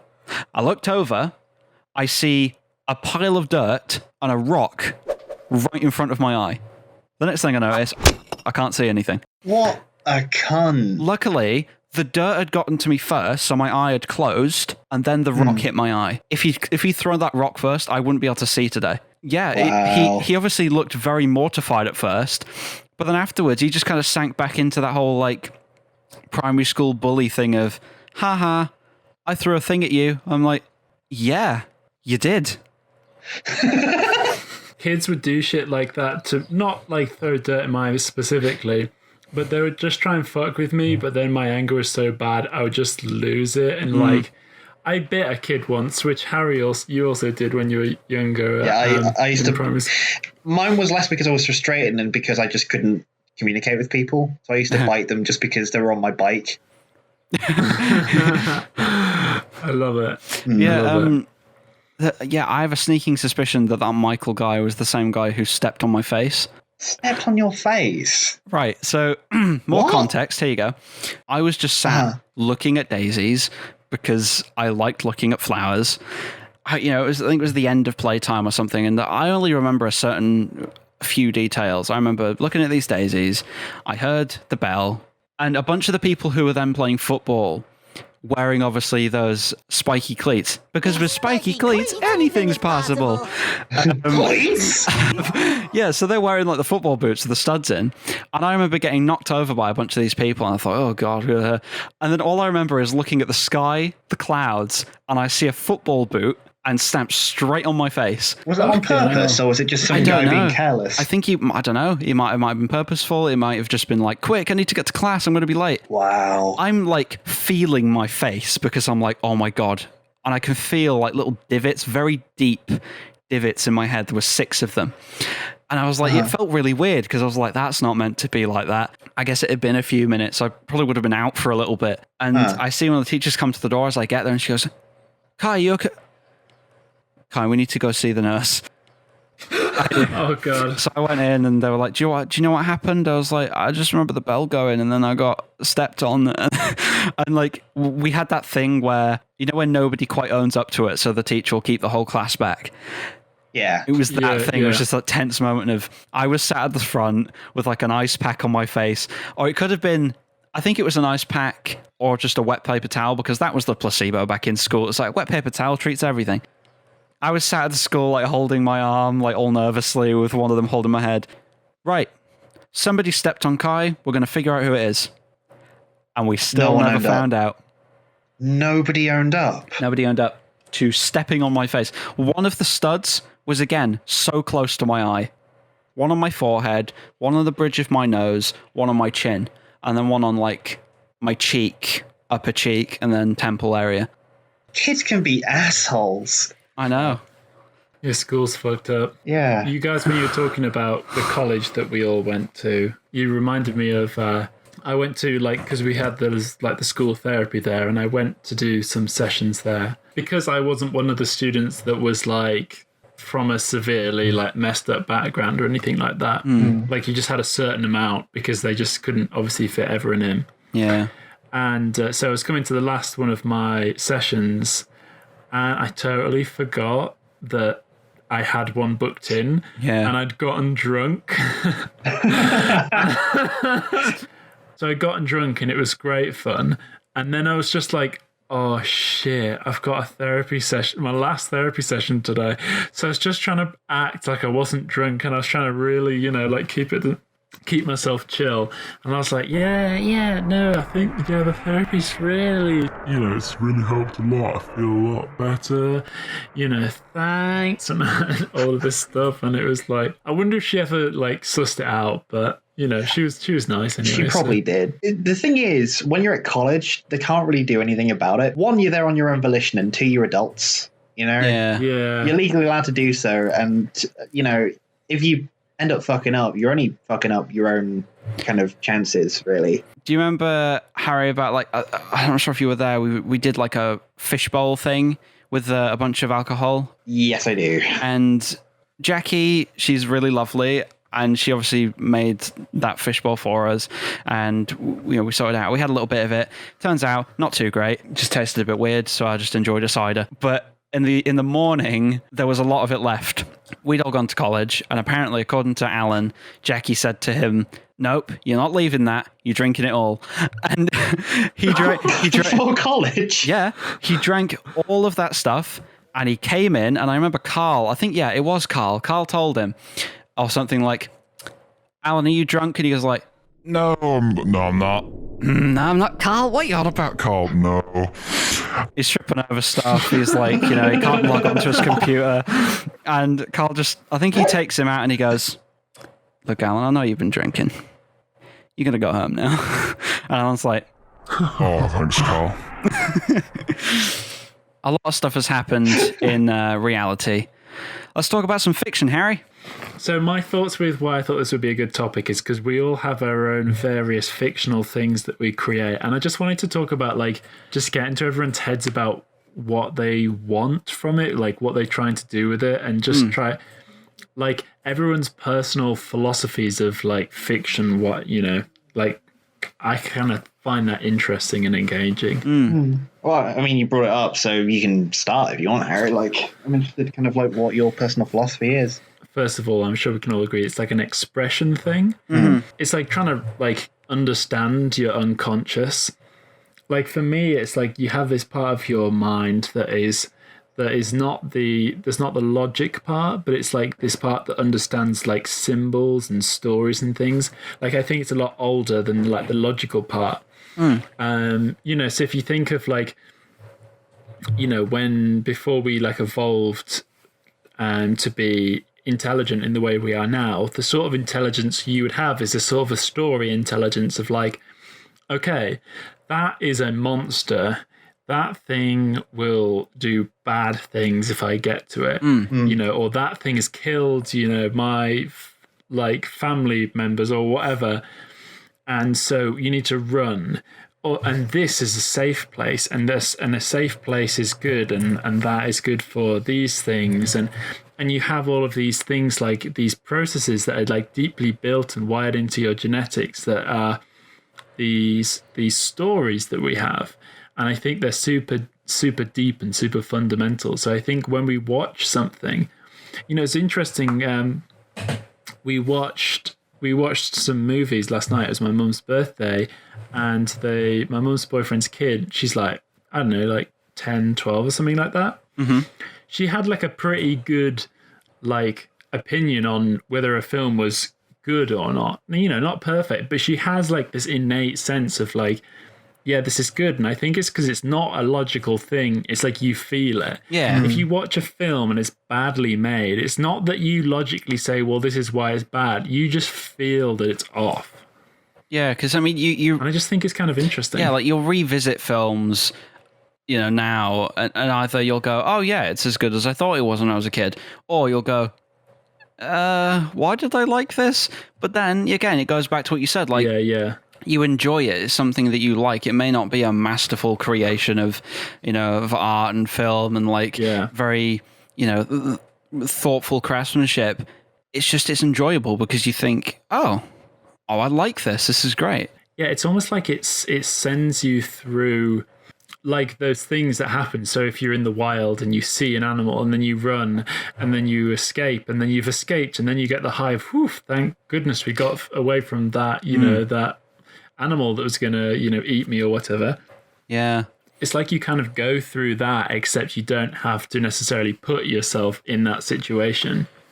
Yeah, like Speaking of like the whole, like being chased by an animal thing, and if later on in this podcast you want to talk about dreams and stuff, I have like a thing about, I think I was chased by a tiger or something in a dream, and it had that whole feeling of, it's like a very, when you escape it and when you evade something like that, it's very like, I don't know, you just feel very like on edge, but also like, oh right, yeah, I did that. Okay, right, I'm good. Satisfied. Yeah, it's just, the mind is a weird place.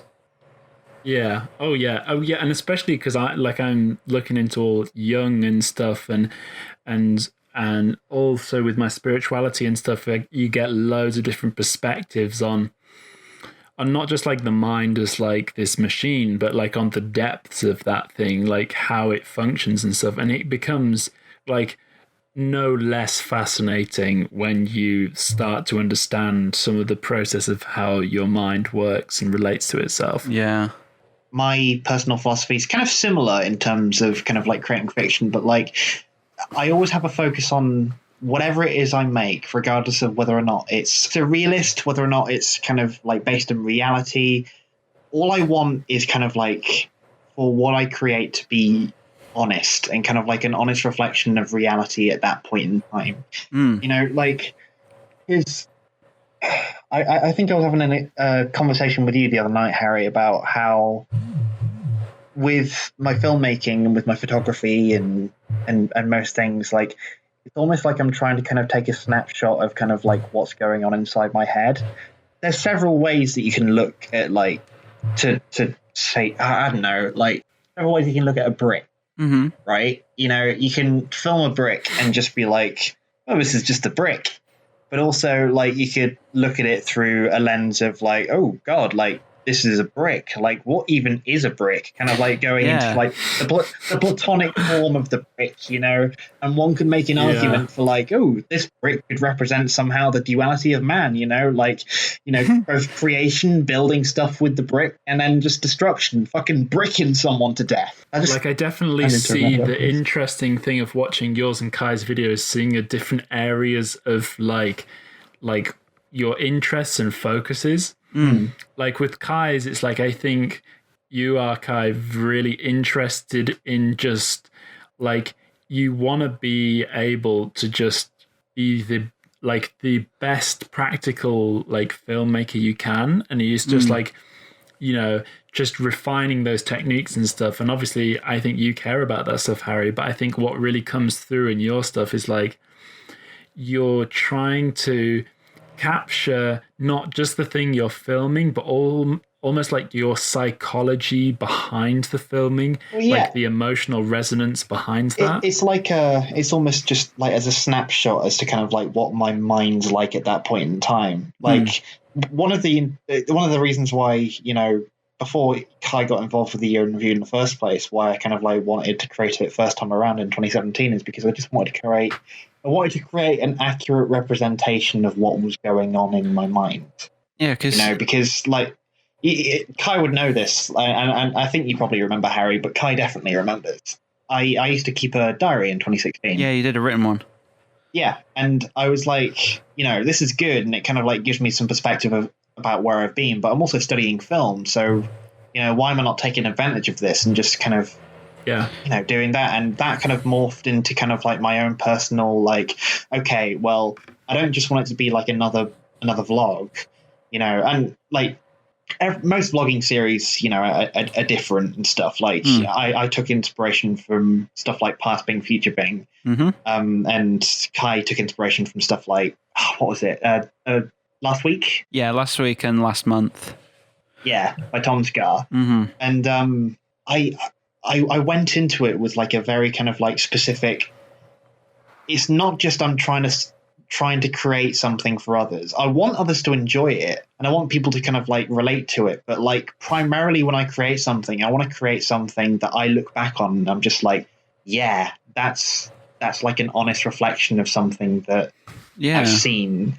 And hopefully if anyone else has kind of like seen something similar, they can feel less alone in kind of like how they see that particular thing, if that makes sense. I don't know if it does. Yeah, it makes sense. No, it definitely makes sense. And I think what I like about some of your videos as well, Harry, is that the things that you see are quite personal, but when you begin to understand what you see, it's quite intimate, like in a way.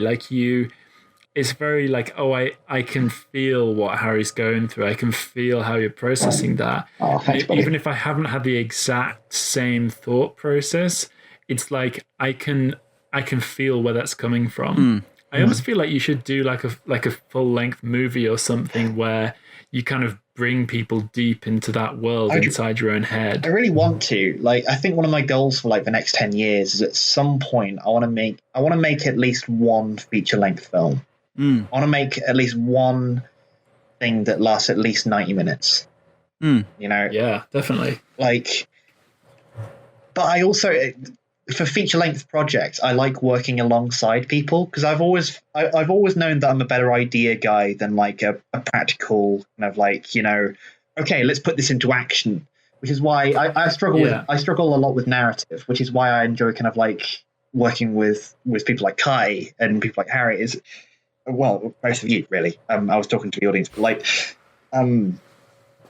especially with you, Kai, because like you know how to structure a narrative very well.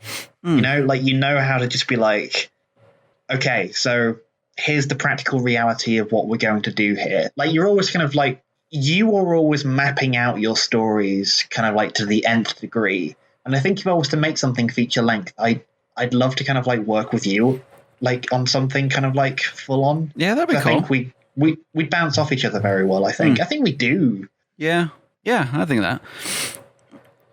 But what about you, Kai? Me and Harry have rambled on for so long. What about you? Like, what's your creative process?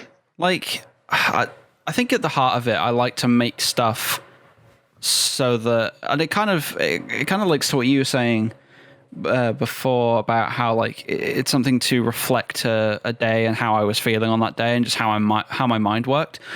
So, because I've said this multiple times in the past, but I really, really wished we would have filmed more in 2015 because that was a very formative part of life. But yeah, then again, I go back to one of your progress videos, which was the past lives in our tubes, and we were talking about how there was so much unrecorded time. Like the entire year in review, I think only compiled into about 16 hours in an entire year.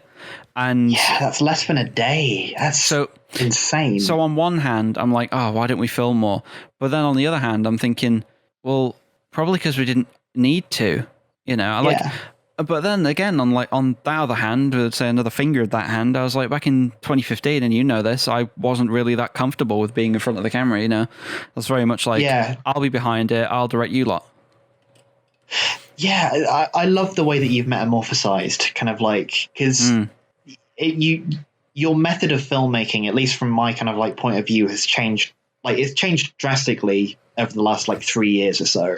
Because I remember when you and I first met, I think you and I were on kind of like opposite ends of the spectrum. I was a bit of a camera hog. I used to kind of like enjoy being in front of the camera and just kind of like, just being like, oh, this is what I'm doing. And you prefer to be kind of like, capturing moments, I think I think we've gone the other way around. Not to call you a camera hog or anything, but like your scene is brilliant in front of a camera. You're great at representing yourself and just being like, this is what I'm doing.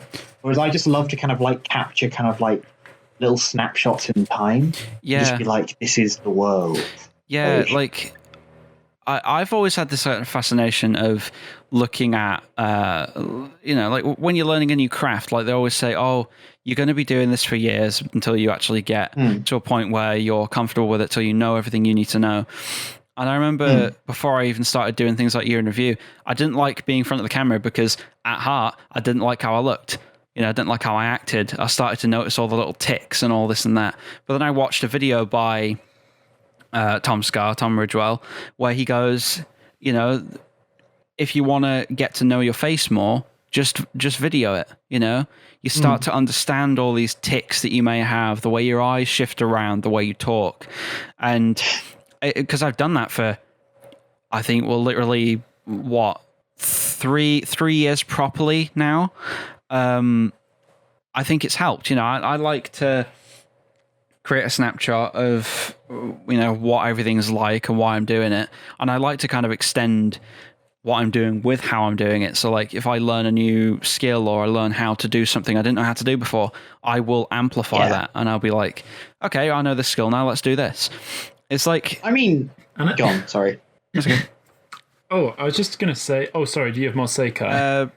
Not really, other than I just kind of like making stuff, really. There's a very broad answer. No, I was just going to say, and now it's gone. It'll come back. But no, what I was going to say was like, all you need to do is like look at one of our videos from last month, Moment. You looked a bit like Jack Stauber, I said. Stauber, that's it. But essentially, like, all you need to do is look at that video to kind of like prove that like you have an image now. Yeah. Like you have like a presence on screen. Like when I see you on screen, I see an accurate representation of you. And you're a sexy fucker, man. Like you look great. Thanks. Like never let anyone put you down, man. Like you've got an image that's you and very unique, and you should own that shit, dude. I'm also growing a war owning beard. that shit. I'm growing a war beard. Oh hell yeah! Yeah. I mean, it kind of brings back to I think something you were saying when I was doing After back in 2018. It was my other. I think it was like my kind of solo vlog series, which, it took a lot out of me, but I found it quite interesting. Is it? I remember when you were watching it and you told me that you could tell that this was After. You could tell within the first couple of minutes that you were watching this, that had this structure. Yeah. That this is the show you're watching. It has a very unique identity to it. Every vlog series you do is visually distinct. Yeah, I remember you telling me that. I remember because I was like getting ready to go on a train or something. I think it was the day I was like at that point tallying up how long After was in terms of hours. And that just kind of made me wonder. I was like, I want to make things distinct. It's like this project I'm doing now, Kaiser Future Past, totally not based on the X-Men. That I want to be very different, and I think it will be a lot different. I've got so many things going on in the background in that series that I've already planted. I mean, I made my video, was it yesterday? It was yesterday, wasn't it? Where I was just kind of disappearing out of shot. Yeah. And that's not really connected, but it's a little bit of an idea of what I'm going to be trying to do. The point of that video... I get it. You're putting seeds everywhere, aren't you? Yeah, the point of that video, because I remember you asking me and you just put, what are you up to or something. I said, what are you up to, you shifty fucker? Yeah, because, I mean, that video is up to interpretation, but in terms of how I see it, I was just playing with the fact that, like, when a camera is in a certain position looking at somebody or looking at something, and they're talking, and then it cuts away. I wanted this idea that it was slightly out of sync. I technically disappear to a different shot, but the camera's still there. It hasn't moved yet. So like it's just like it's going too fast for me. And I don't know what message it has behind it. Again, that's just part of my creative process. There's sometimes I'll be like, oh, that has cool meaning. That has cool meaning. And I'm just like, that's funny. See, I share that with you. Like I have that kind of like creative process where like I'm not even fully conscious of kind of like what it is that I'm trying to do with it. All I know is that like every part of me is just being like, yeah, do that. Yeah. And when people ask me, what like why'd you scream at like the end of 200? I'm like, I don't know. I don't think it's that thing of like your unconscious mind. Yeah. That part of you that has way more processing power than your conscious. It knows, it feels that it's right, and sometimes it's only later on, like years down the line, that you look back at it and you're like, oh, that's why I did that. Yeah. You know? And like, I tend to kind of like make up meaning after I've done it. So like once I've created something, like I know what the meaning my subconscious was trying to like create with the end of 200 was, and that was like the idea that like, since we're all kind of like stuck indoors, like an anniversary special of a vlog series, like marks the perfect occasion for me to basically just be like, is this not where I live now? Like, is this not the kind of like presence that I'm having, this interaction that I'm having with the rest of the world? And if that's where I live, then what happens to my existence once the video ends? Hence why I end up screaming afterwards. Yeah, it's just, I love when you think of that stuff, and I think it's great. And I think it's really interesting seeing that in your like a year in review videos. But if you do videos that you're trying to like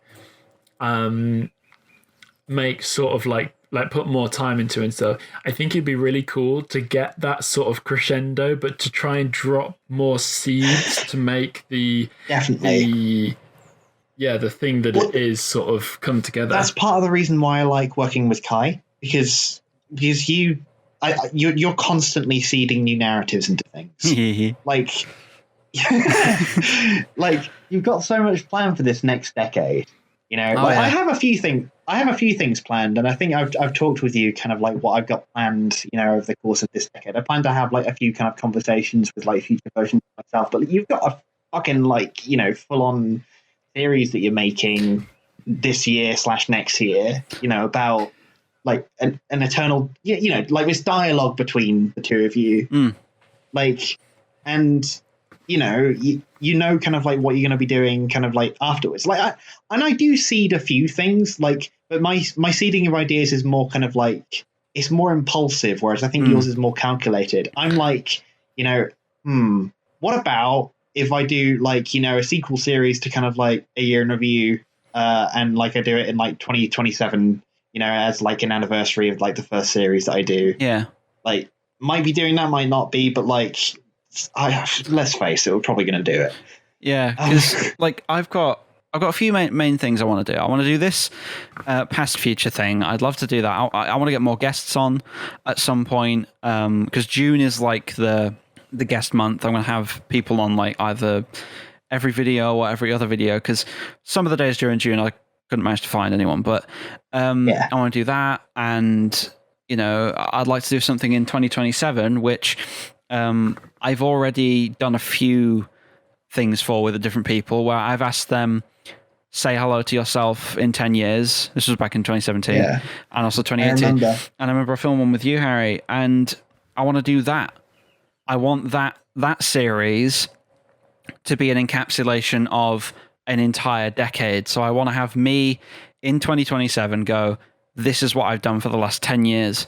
And I thought of an idea the other day, which I'd like to do, which is like each year leading up to that, I'm going to sit down, I'm going to write like a little narrative to it, like some like bits of scripting and whatnot. I'm going to put like 9 or 10 versions of myself in like a web chat, and we're all going to argue with each other. Oh, hell yeah. That's such a good crossover. Like, see, you know, I've planned similar things to that. Like, I have like an idea that like, so on New Year's Eve 2019, I recorded a message to myself, kind of like, you know, ask me on New Year's Eve 2029, kind of like how the decade went. But like, I wouldn't know where to begin to kind of like, you know, pull off like a full on video chat between like, you know, different points in time. Like that would be kind of like, and this is why like I enjoy working with you, because it's like I've never met a better seeder. I do like planning my seed and stuff.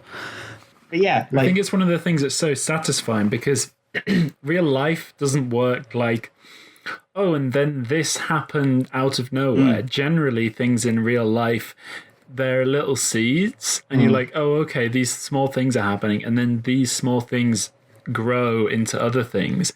So when you actually make fiction, and that fiction is you're able to have enough foresight that you can seed things in there that then grow into other things later on. Yeah. Then it somehow really like resonates with you. Like it really resonates with people on like a deep level. Yeah, because go on, Kai.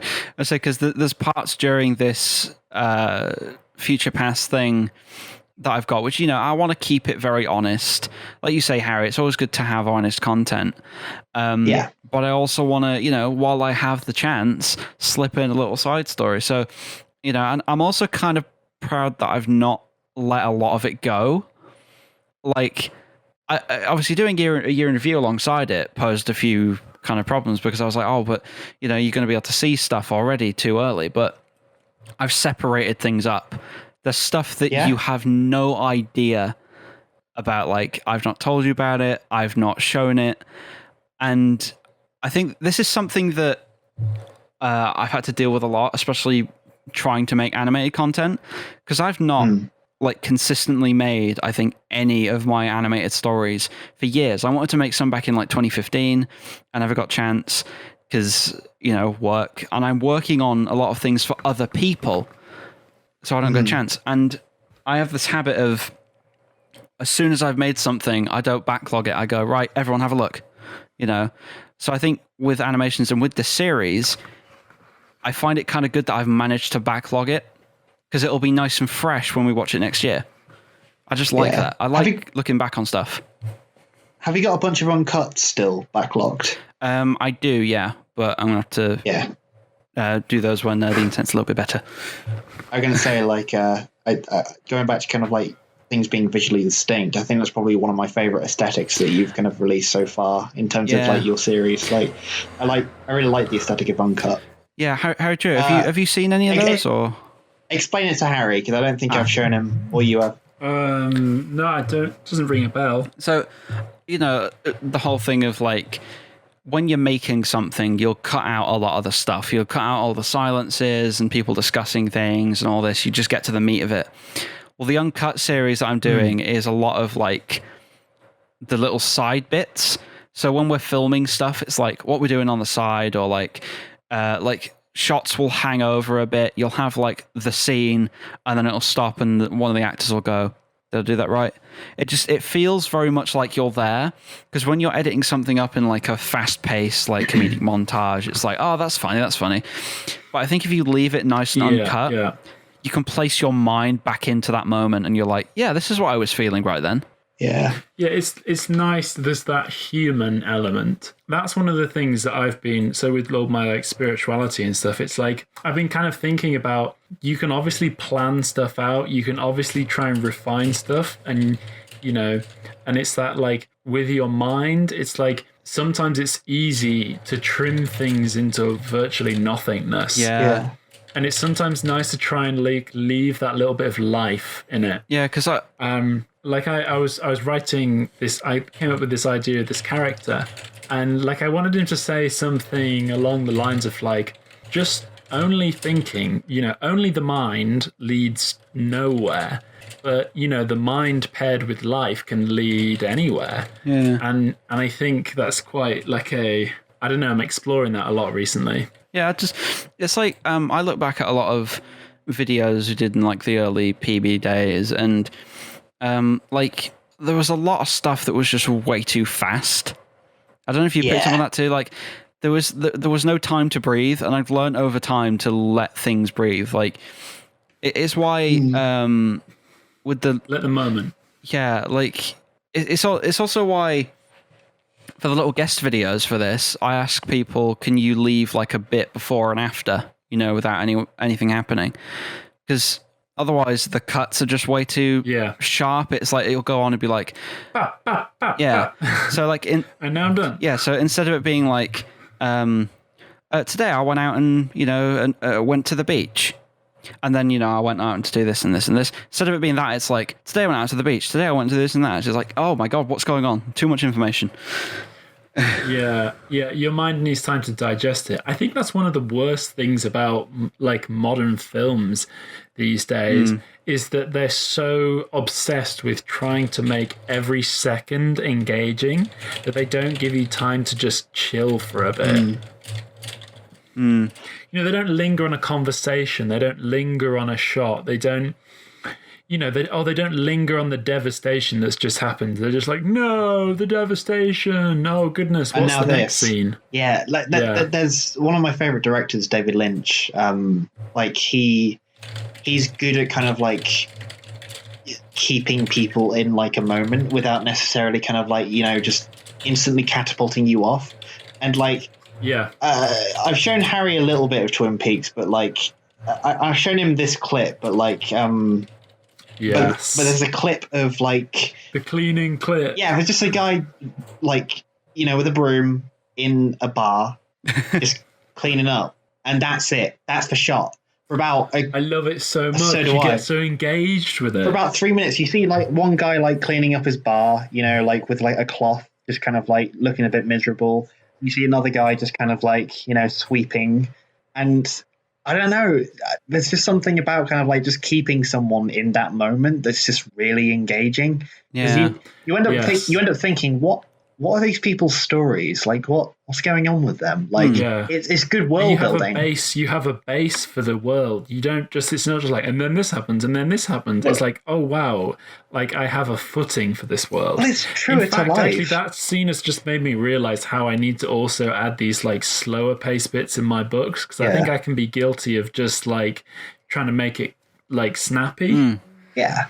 which isn't necessarily bad in places, but But yeah, I definitely want to kind of add that more atmospheric stuff, especially because I've got lots of beautiful places in my fictional world, so that could be cool. If it's like an atmospheric scene, you know, like not atmospheric, sorry. If it's like an action oriented, if it's a scene with lots of action, you know, like it's like it's very it can be quite effective being quite snappy and being like to the point, like pew pew pew. But like if you're trying to create atmosphere, then the opposite is true. Like just lingering on things and just kind of like keeping your audience kind of like fixated on this one moment. And you give them some of the work. You're just like, okay, like, you know, what are you feeling right now when you're looking at this? Yeah. I think also for me, this is the thing that I want to include if I start doing more atmospheric stuff, is making sure that there's a character driver in that, even if it's unfolding slowly. And what I mean by that is like, not rather than just exploring the environment in a relaxed way, because I think that does get boring because there's no inherent narrative behind it. It's just sort of aesthetic. But if you have something that can be slow paced, but there's a character sort of element to it that is slowly unfolding in the scene. Perhaps there's some characters speaking very candidly with each other, and they're very sort of relaxed, but they're in this environment and you're soaking up the atmosphere. But at the same time, you're seeing how this perhaps inner conflict or sort of back and forth between these characters is going, which is why, Harry, you need to watch Tarantino's film Inglourious Basterds. I can't wait to watch it at some point. Have you seen a clip of the first film? Because one of the first shots. No, I don't want it spoiled. So like just yeah. But yeah, sure. like the only scene I've seen from Inglourious Basterds is the bear Jew. yeah, which I think is. Oh, you need to watch that because of the way he takes. I even think it might be like 10 minutes long. This first like scene, you know. Oh hell yeah! And I love Tarantino. Like, I'm not sure if it's 10 minutes. Maybe that's an over. But it's it's not short. It's not short by any way, and it doesn't unfold quickly, but it's so good, and the intensity of that scene like builds up really well, and it's amazing. Well, there's a Have you seen it, Kai? I think I've seen it once, but I don't think I remember much because it was. You guys both need to watch it. You seriously? Yeah, like all of us should watch it at some point when we physically can. Definitely. For that same reasoning of like, you know, something quite slow paced, like.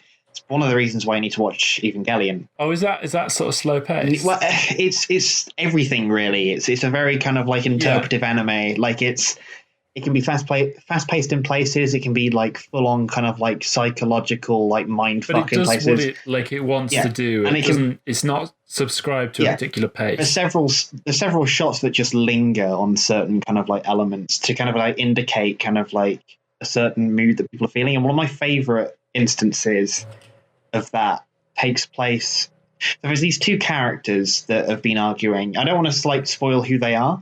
But these two characters don't like each other, you know, or at least one of them doesn't like the other one, and the other one's kind of indifferent. But they've been kind of bickering with each other, kind of like, you know, constantly, and then they have to kind of like get a lift ride down to kind of like a lower level, and the shot lingers on them just kind of like, you know, in this lift, you know, like they're both facing away from each other, you know, and it lingers for about like, I think it's about 50 odd seconds. I don't know how long, but like Nice. it's on the That's shot, nice. and you hear like just the sound of the lift kind of like going, that's like cool. going down. Oh, I love that because you feel that Yeah. stuff when it's done, when it's set up right, when it's not Yeah. used excessively. And you feel the tension. It's- And then all of a sudden, like, you know, one of them says something and then it erupts into like a full-on argument. But like with the inclusion of that kind of like scene before, it makes you feel the tension so much. Yeah. Yeah, it's like those things where if they go and there's like, "Ah, rah, rah, rah, rah, rah, rah, rah," and then you're just like, all right, whatever. But that just would make it. Yeah. Oh, you need to watch Ava, man. Ava's so good. I like that kind of setup for like a different theme is that one shot in Spider-Man 2 where he has to take the lift and like there's just no speech for a while. Cool Spidey outfit. And it's like, I don't have any pockets, you know. Where'd you get it? I made it. But yeah, it's always good to linger because again, like you say, you put whoever's watching in I don't know whether a more personal kind of space. It's why I always find it hard to, and I don't know if you're okay with transitioning on, but why I find it very difficult to kind of stay in like a dream state.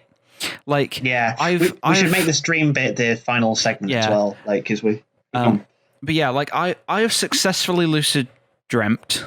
Won't be the right past tense, right? 2 times, right? The first time was the first time I'd ever actually read anything about lucid dreaming, and I was like, oh, I guess you do this, just kind of let your body just kind of escape itself, let your body shut down slowly, because that is what happens. It's why sleep paralysis occurs, or at least to my knowledge, is because your body is waking up out of sequence, I guess. Yeah. But yeah, I've only done it a few times, but it's very, very hard to stay in there. And I've read a lot of stuff like, don't do something too drastically too quickly. But, I've had moments where I've successfully tried to fly and it feels really strange. I've had moments where, and of course I have, where I've had like web shooters and I've been able to like, lift myself off the ground and I can feel the physics of it. And hell yeah. It's really, really, really cool. But I always find it very difficult to stay in that space, to not have it drift away. And I'm like, oh, damn it, I'm awake now. So I want to know like your thoughts on that. Have any of you tried and succeeded in lucid dreaming? Like, I think I've tried lucid dreaming. But like, for me, I kind of haven't felt the desire to like put the effort in because it is like quite, because I've tried it a few times and it was difficult.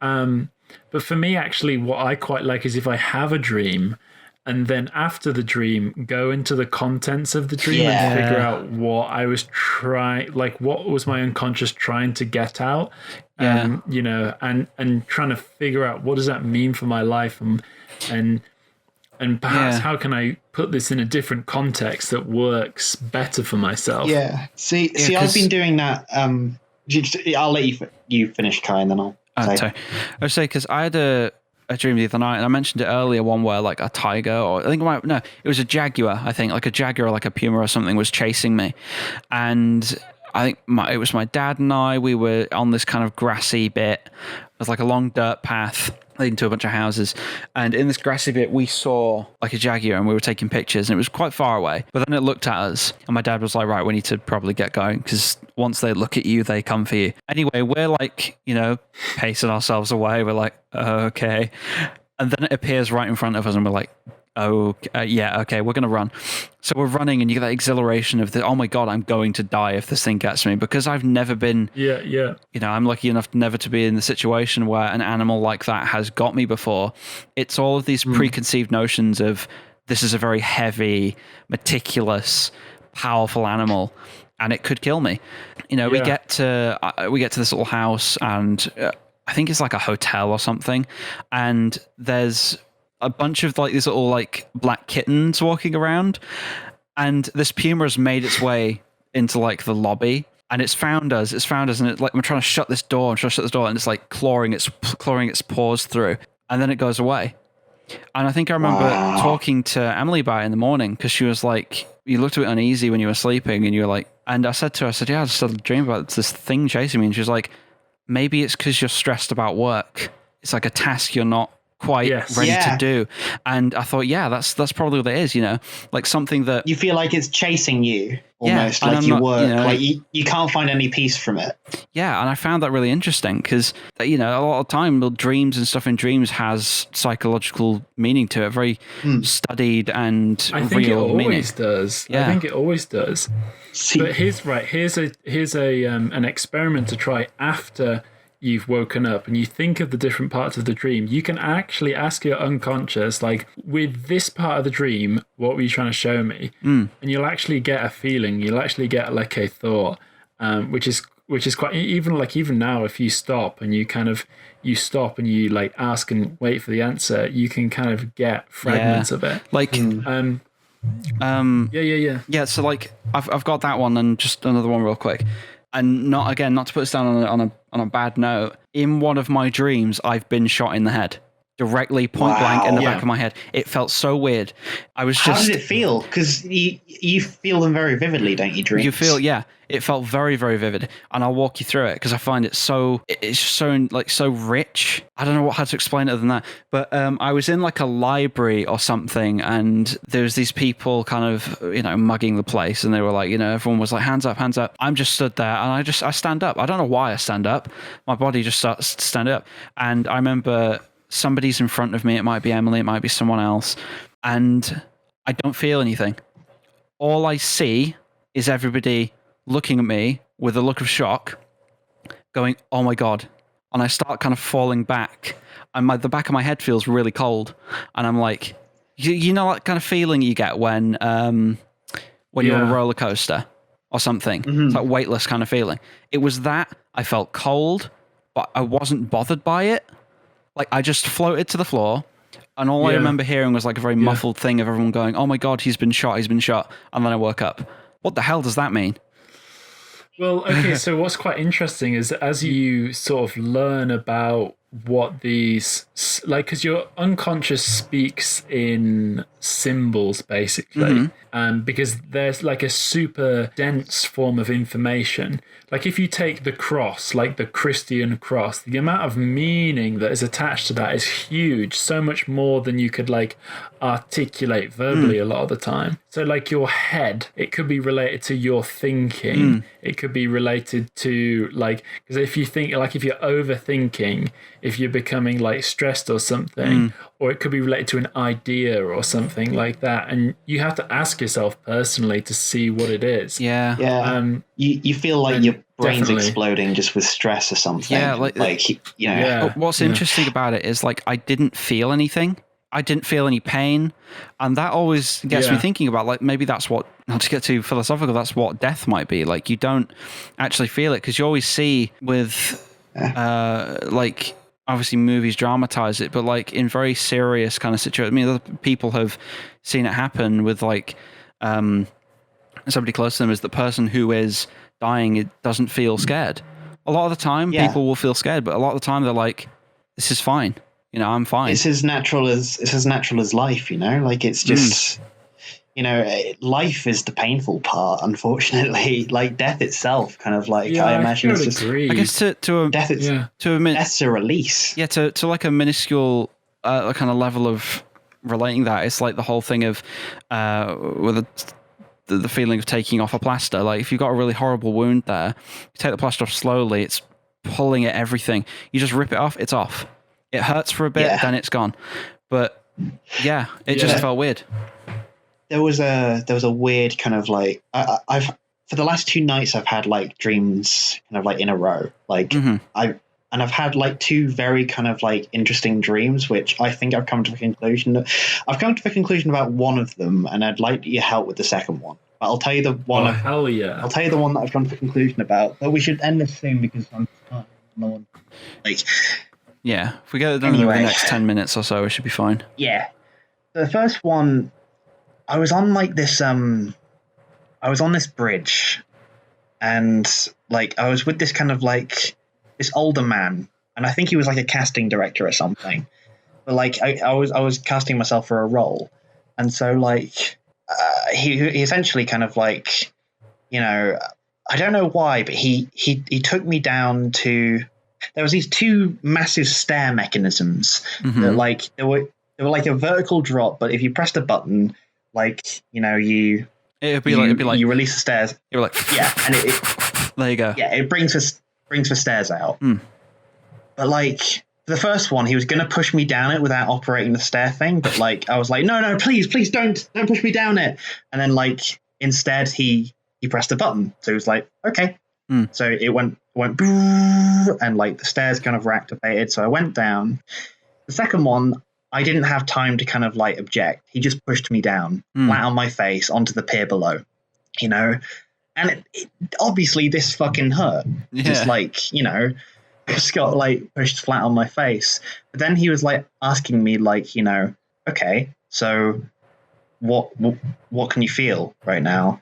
And so what I ended up kind of like, I had like these really vivid images of like the world around me, and I was like, I was naming it as I saw it, like waves, fire, cars, wind, like just things that kind of like immediately came to mind.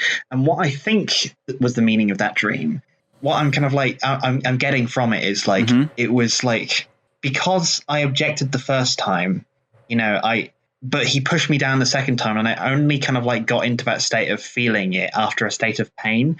I think there's probably some pain that I'm avoiding that I need to kind of like that I need to go into in order to kind of like reveal kind of like a hidden truth. Yeah. I think that's it. Like there's a few things about the world that I need to learn that I won't learn until I go through whatever this painful experience is. You know, I can't object. I need to go into it. Yeah. You know, and it won't be a pleasant experience, but it will be something that will be an experience. Yeah. I think you can go in kindly to pain, though. That's one of the things I've learned, is if you go into pain, you have to respect Definitely. it. You can go into it kindly, but like you still have to go into it. You know, like you still have, you know, if you don't go into it, which is the point of the objection scene, if you don't go into it, something will push you. Yeah, it's inevitable, you know? Isn't it? It's like you're going to have to do it eventually.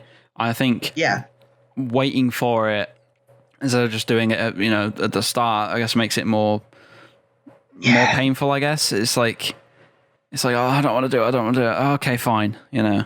Yeah, I you know, I'm wanting to avoid it, and I'm, you know, like that part of me is like screaming like, no, please don't, like, but like, and I was screaming like at the top of my lungs. Like, that's really visually interesting. Like, yeah, I know. I really want to I want to make a film about it at some point. Push some poor fucker on his face. But no, like the second dream that I want your help with is, so it was one of those weird dreams where like I was aware that I was asleep, but like I was also kind of fully aware that both realities were equally real. And like I perfected this technique, like the ultimate photograph. Oh. And it came from like, and I wish I remembered what it was, but I think the point of it was kind of like forgetting what it was and just kind of like, but it was something to do with kind of like staying kind of like completely calm and just kind of like, you know, taking a photo kind of like, I don't know, like almost kind of like with the rhythm of your hand. It was so weird. It was so fucking trippy. But like, I just remember waking up and just being like, what the fuck was that? Huh. I mean, yeah, like... Oh, that's interesting. Like, you talk about, like, getting the ultimate photograph. It's like, what was it, that idea for a vlogging camera that I had once, which was, like, these little floating spheres with propellers on, which they ended up actually doing in Midnight Gospel, which I love. I love Midnight Gospel, too. But, yeah, it's just that whole feeling of, like, I guess the philosophy of it, I guess, of like when you're filming something with your friends, a lot of the time it's like spur of the moment, quick, let's film it. Funny thing happens, ha ha ha, there you go, memory. But sometimes it's this thing of you take it out, but you miss it, and you go, oh, can you say that again? But it doesn't feel as genuine. I think with the idea of a little like throw up camera where you just throw it up, it operates, there you go, it's floating, it's done. It just feels a lot more personal. It's like, right, cool, yeah, we can have this floating around and filming whenever something happens. So what your argument is, or like suggestion is of that, is like part of me searching for that kind of like, feeling of just ultimate authenticity. Yeah. Like, this kind of ultimate kind of like expression of like this ultimate artistic expression that reflects reality in such a way that's like beyond beautiful. Yeah. That's kind of what I'm getting from it. Like, and it. So I don't know. Oh yeah. No, so I had an interpretation which was like, that it was like saying to get the ultimate photo, to get this thing is to just be, it's like about this relaxation. You have to like ultimately relax. And I think part of it is, and what I've noticed with my own creation is, if you let your ego take over the show, then you remove some of the purity of the thing that you're trying to create. Yeah. If you kind of go at it from this place of like, okay, and then I'm going to do this and I'm going to do that, rather than setting the intention of what you want to do and then letting it just kind of come through you. Like anytime that you're trying to wrangle all of the creative elements together, it's like you're not allowing them to naturally unfold as they want to unfold. You need to come at it from a place of just almost like a Taoist perspective of just kind of like... Yeah, definitely. You need to kind of have some calm in your soul to kind of like capture this kind of honesty about like this knowing of like, this is something that's calling to me. And I just need to kind of like capture it. That's an interesting interpretation. And it's one of the things actually, because I'm quite like energy sensitive and stuff, is when I watch something, I don't just see the visual thing, I feel the energy that the people made that from. And so it's quite interesting. So like with your videos, Harry, it's like sometimes you film it and you're just like in the zone, and it's not just that I can see that, it's like I can feel that. Like I can feel that spirit behind it. But then sometimes perhaps you've got like I can tell you've probably been inside loads and you've got in like a stress head place, and it's all just kind of, the thoughts are all going everywhere. And it's not necessarily that there's like a visual quality that indicates that so much as you can just feel it like intuitively. Human beings are kind of like designed by nature to just kind of like have this intuitive ability to know that, when somebody has got a bit of a stress head on, I think we're very good at kind of spotting fakeness. Like, it's like, say for example, if you go into a room where there's just been an argument, and you ask kind of like, oh, how are you, to one of the people, and they go, yeah, I'm fine.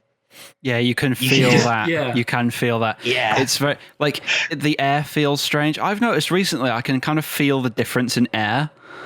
Like, I know that probably is like a very basic thing, but like, no, it doesn't sound basic at all. Like a couple of months ago, I think it was after the whole lockdown thing happened, a few days after, I could feel the air and it felt like I was on holiday. Felt strange enough. Yeah, no, I noticed in that contrast as well. to being locked down, I felt straight, like my mind had put me back into a place of like utter freedom. And I feel like I was on holiday. Like I can feel a difference in air. And like you say, when you go into a room where there's been like a really heated, like either a discussion or an argument or something, the air and the space feels like really spiky and volatile and hot. And it's just like you don't want to touch anything or like ask anyone anything because they could just explode again. Yes. For me, it almost feels like, when like, name a food that like, someone could put something, could put one of these kind of like foodstuffs kind of like in something. And if they put it in it, you immediately just like, ugh. Mushrooms. Mushrooms. Okay. So without you knowing, you don't know mushrooms are in this thing, but all of a sudden, like, you take a scoopful of this lovely, lovely pie and you get like a bit of mushrooms and stuff. Like immediately, if you're anything like me, like your gut reaction is like, ugh. Yeah. That's kind of the same kind of gut reaction I have whenever someone's just like, yeah, I'm fine. Yeah. It's just like, no, you're not though. Yeah. I mean, like, I don't know. I guess this is some kind of deep kind of mental thing. I mean, it's something I don't understand about kids, but then again, I know I went through it. It's like going back to the whole food thing real quick before we kind of go to the wrapping up bits. It's like if we should wrap up soon. Yeah. So like you say, if there's a food somebody doesn't like and it's in something, they'll eat it and they'll be like, oh, this is great. This is amazing. This is nice. Don't know. So afterwards you go, it had a mushroom in. And they go, don't like it anymore. It's like, but you enjoyed it. It's very lying. weird. I hate it when people kind of lie about what they've put in a food. That's part of the reason why like I have like a massive mistrust of food. Yeah, because you like to take it apart, don't you? Yeah, I like to see what's in it. And I think part of that reflex is because like, you know, people in order to kind of like, because I was since the age of 2, I've always been kind of a bit of a fussy eater. You know, and since the age of 2, people have just been like, you know, secretly feeding me stuff in order to just be like, oh, but you liked it though. And so my brain's like automatically just kind of suspicious of new foods. And so it's like, it's, you know, it's why I think Tom. I'd say it's why I think if you come down or if I come up north and I make those burgers, you can watch me make them if you like, and we can make them all together. I love that. Thing is, I never used to like mushrooms or like onions or whatever, like or a lot of foods before like I started cooking them with Harry. And that's because Harry was honest about like everything that he put in right from the get-go and was like, if you really don't want to have it, you don't have to have it. Yeah. But he was just like, have a try of that. And like just from that state of like you can automatically feel the difference of kind of like energy between like the freedom of that. Yeah, I don't want food forced on me. Like, and that's the energy that I get from a lot of stuff when I'm just like. And it's very personal as well. Like, food is going to become a part of your body, and if someone like is trying to shove that on you, that feels very invasive. Like, yeah, because they know it's something you don't like, and then knowingly. I mean, if you knowingly do something, that's probably worse than just doing it in general. Like. Yeah. I mean, that's where a lot of distrust comes from. It's not the fact they did that thing, it's the fact they did it consciously, knowing that it'll have a negative impact, and yeah, I mean, as a positive, I mean, trying new things is nice, but I think when it's very specifically targeted and very like meticulous and maliciously like, okay, you're having this. It's like, well, no. I mean, it's like when, say if you want to do something, let's say you have to do something, you have an obligation, right? It's an obligation like, I don't know, empty the dishwasher, okay? Yeah.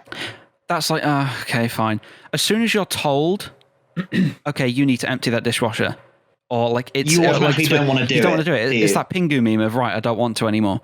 And it's very much a thing of like, I feel that so much. It's like when you're having it enforced, you don't feel any joy in it anymore. And yeah, it's just, I don't know. But it goes so much on like how it's not about the physical things you're doing, and it's about what the unconscious story is of that thing. Yeah. Like if you do the dishes because you're like, oh, the kitchen's kind of messy, it would be nice if it was clean. It's kind of nice cleaning the dish. I don't mind doing that. If you're like, oh, I really should do this, and it's like, but then when you say I really should do this, or someone else is saying you really should do this, they're saying as if, well, I know you don't want to do it, but you should anyway, which is a totally different story. Whereas like if someone just asks you like kindly, like, hey, it would be a really huge favor if you could like help me out with the washing up. Like, I really appreciate it if you did. Like, could you possibly kind of like, help me out, with the option to kind of like turn it down? Usually I'm like, yeah, of course. Like, I'd love to help out with the washing up. But when someone's just like, yeah, Harry, do the washing up. I've been at work all day or something like that. Like, it's just like, fuck off. Yeah. Like, I've been doing my own stuff all day as well. What makes your stuff any more kind of like, I don't know. Yeah, like the mind is... And that's why I like the fact that I have a business now, because it's like, when people are like, well, you can do this, and I'm like, no, I'm doing my business now, so no. Yeah, I think at the end of the day, the mind is a weird thing. It does some bad stuff. It does some really cool, positive stuff, like flying and also being productive and all this. But at the end of the day, we don't, like... I think the best way to live our lives is to both... and weird to say, it's both to not worry about stuff, but also try and learn as much as we can. Yeah. Because it gives us clarity, I guess. You know, you give yourself clarity as to what's going on. I would totally agree with that. You spend these 80 or 90 years, however long we're on Earth, you know, people are fighting over stuff like, oh, this and this and this, or this will never change. This is, why have you got this person here and all this and that. I think people are, you know, while protecting freedoms and stuff is nice, you need to, like you said before, Harry, going back and just thinking of what you want, but in like a non-selfish way, like a good selfish. Because there's a difference between... Yeah, exactly. There's a difference between, you know, like if you did something to help out and you get that good feeling of, yep, I'm helping out. But if you keep doing it and you keep doing it, you forget, you keep forgetting about yourself. I did it a lot when I was in college. I did it a lot just in general. But yeah, I still do it nowadays. Yeah. Like it's a hard thing and it to just kind dodge. of consumes everything, doesn't it? Like it consumes all of your thoughts because you start forgetting about but I need this for myself. Yeah, like some days you just think, right, okay, no, I need a break. Yes, we have obligations, but I need a break. Yeah, absolutely, and you're absolutely allowed to have that. Like, it's not like, you know, a black and white line between, like, you know, selfish and selfless. Like, you know, I also think that if you're really good at being helping other people, you should be a super selfish person. Otherwise, it just feels horrible when you actually help someone else. I think it's like it's a spectrum between, like, you know, like you can be kind of like too kind of like up your own arse and selfish, kind of like, you know, to realistically kind of like, you know, help anybody else. But like you can also be like way too selfish to the point where, like, you know, you're just foregoing all of your own needs. And it's, I don't know. Like I think for me, it's a spectrum, you know? it's like for me it's like I feel like there's two axes. There's like you're doing things towards that affect other people, and you're doing things that affect yourself, and that's one axis. And I don't actually think it matters where you land on that axis. I think the axis that is important is, are you doing this because it feels right to yourself? It feels like aligned for yourself? Or are you doing this for some sort of like reward, or to be like some indirect reward, or to protect yourself from it? Because I think there are those people who are like super, super self-focused, but they create amazing things, and that's just who they are, but they do it for the truth of themselves. Yeah, absolutely. Everyone has that, you know, everyone has that kind of like, you know, in alignment, selfish side of them, which is just kind of like, you know, for example, say you want to do something nice for Emily, right? You know, like you really want to do something nice for Emily. You know, part of the reason why you're doing it is because, you know, you want Emily to feel happy, but Emily feeling happy will make you feel good. Yeah.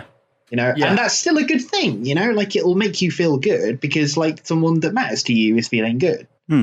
Like that's kind of like the gray area. And some people's truth is like they just love helping people as well. Yeah, absolutely. Yeah, I mean, I don't think it should be one of those things where you should be like looking where you are on the spectrum and feeling bad about it. That's one of the things that, like, you know, I feel like you have to just be true to yourself, and wherever you land, that's acceptable. Yeah. Like there should be equal focus on kind of like, you know, how to help yourself and how to help others. Like, and if one is kind of getting in the way of the other one, then something needs to change. That's the way I see it anyway. Like, I think everyone should be able to live their life how they want, as long as like it's not negatively affecting everyone else around, and not just like, you know, not mildly inconveniencing. I'm talking like, you know, actually negatively affecting. Yeah. Like everyone should be able to kind of like have their own kind of experience of life, but also, you know, just don't be a dick. Exactly. Don't put your JCB through the neighbour's front yard. Exactly. Yeah, I think like at the end of the day, I think we could probably cap off with this. If you're not hurting anyone, you're not targeting anyone, you know, you're not making anyone feel oppressed, you can do what you like. identify how you like, love who you like, and anything. But as soon as you start hurting somebody, you both lose credibility and you lose, I guess, a bit of soul. But if you're just purely acting, as human as you can in a positive way, and you're not hurting anyone with malicious intent, you're fine. Yeah. And on that bombshell, we should probably end there. I think that was good. I mean, that was a lovely ending. Has anyone else got anything else final to say? Oh yeah, I had a dream last night that I was playing Quidditch and I couldn't find the golden snitch. Sorry. What do you think it means, Harry? I just can't find the answer. I can't find the thing. I need that bloody golden snitch,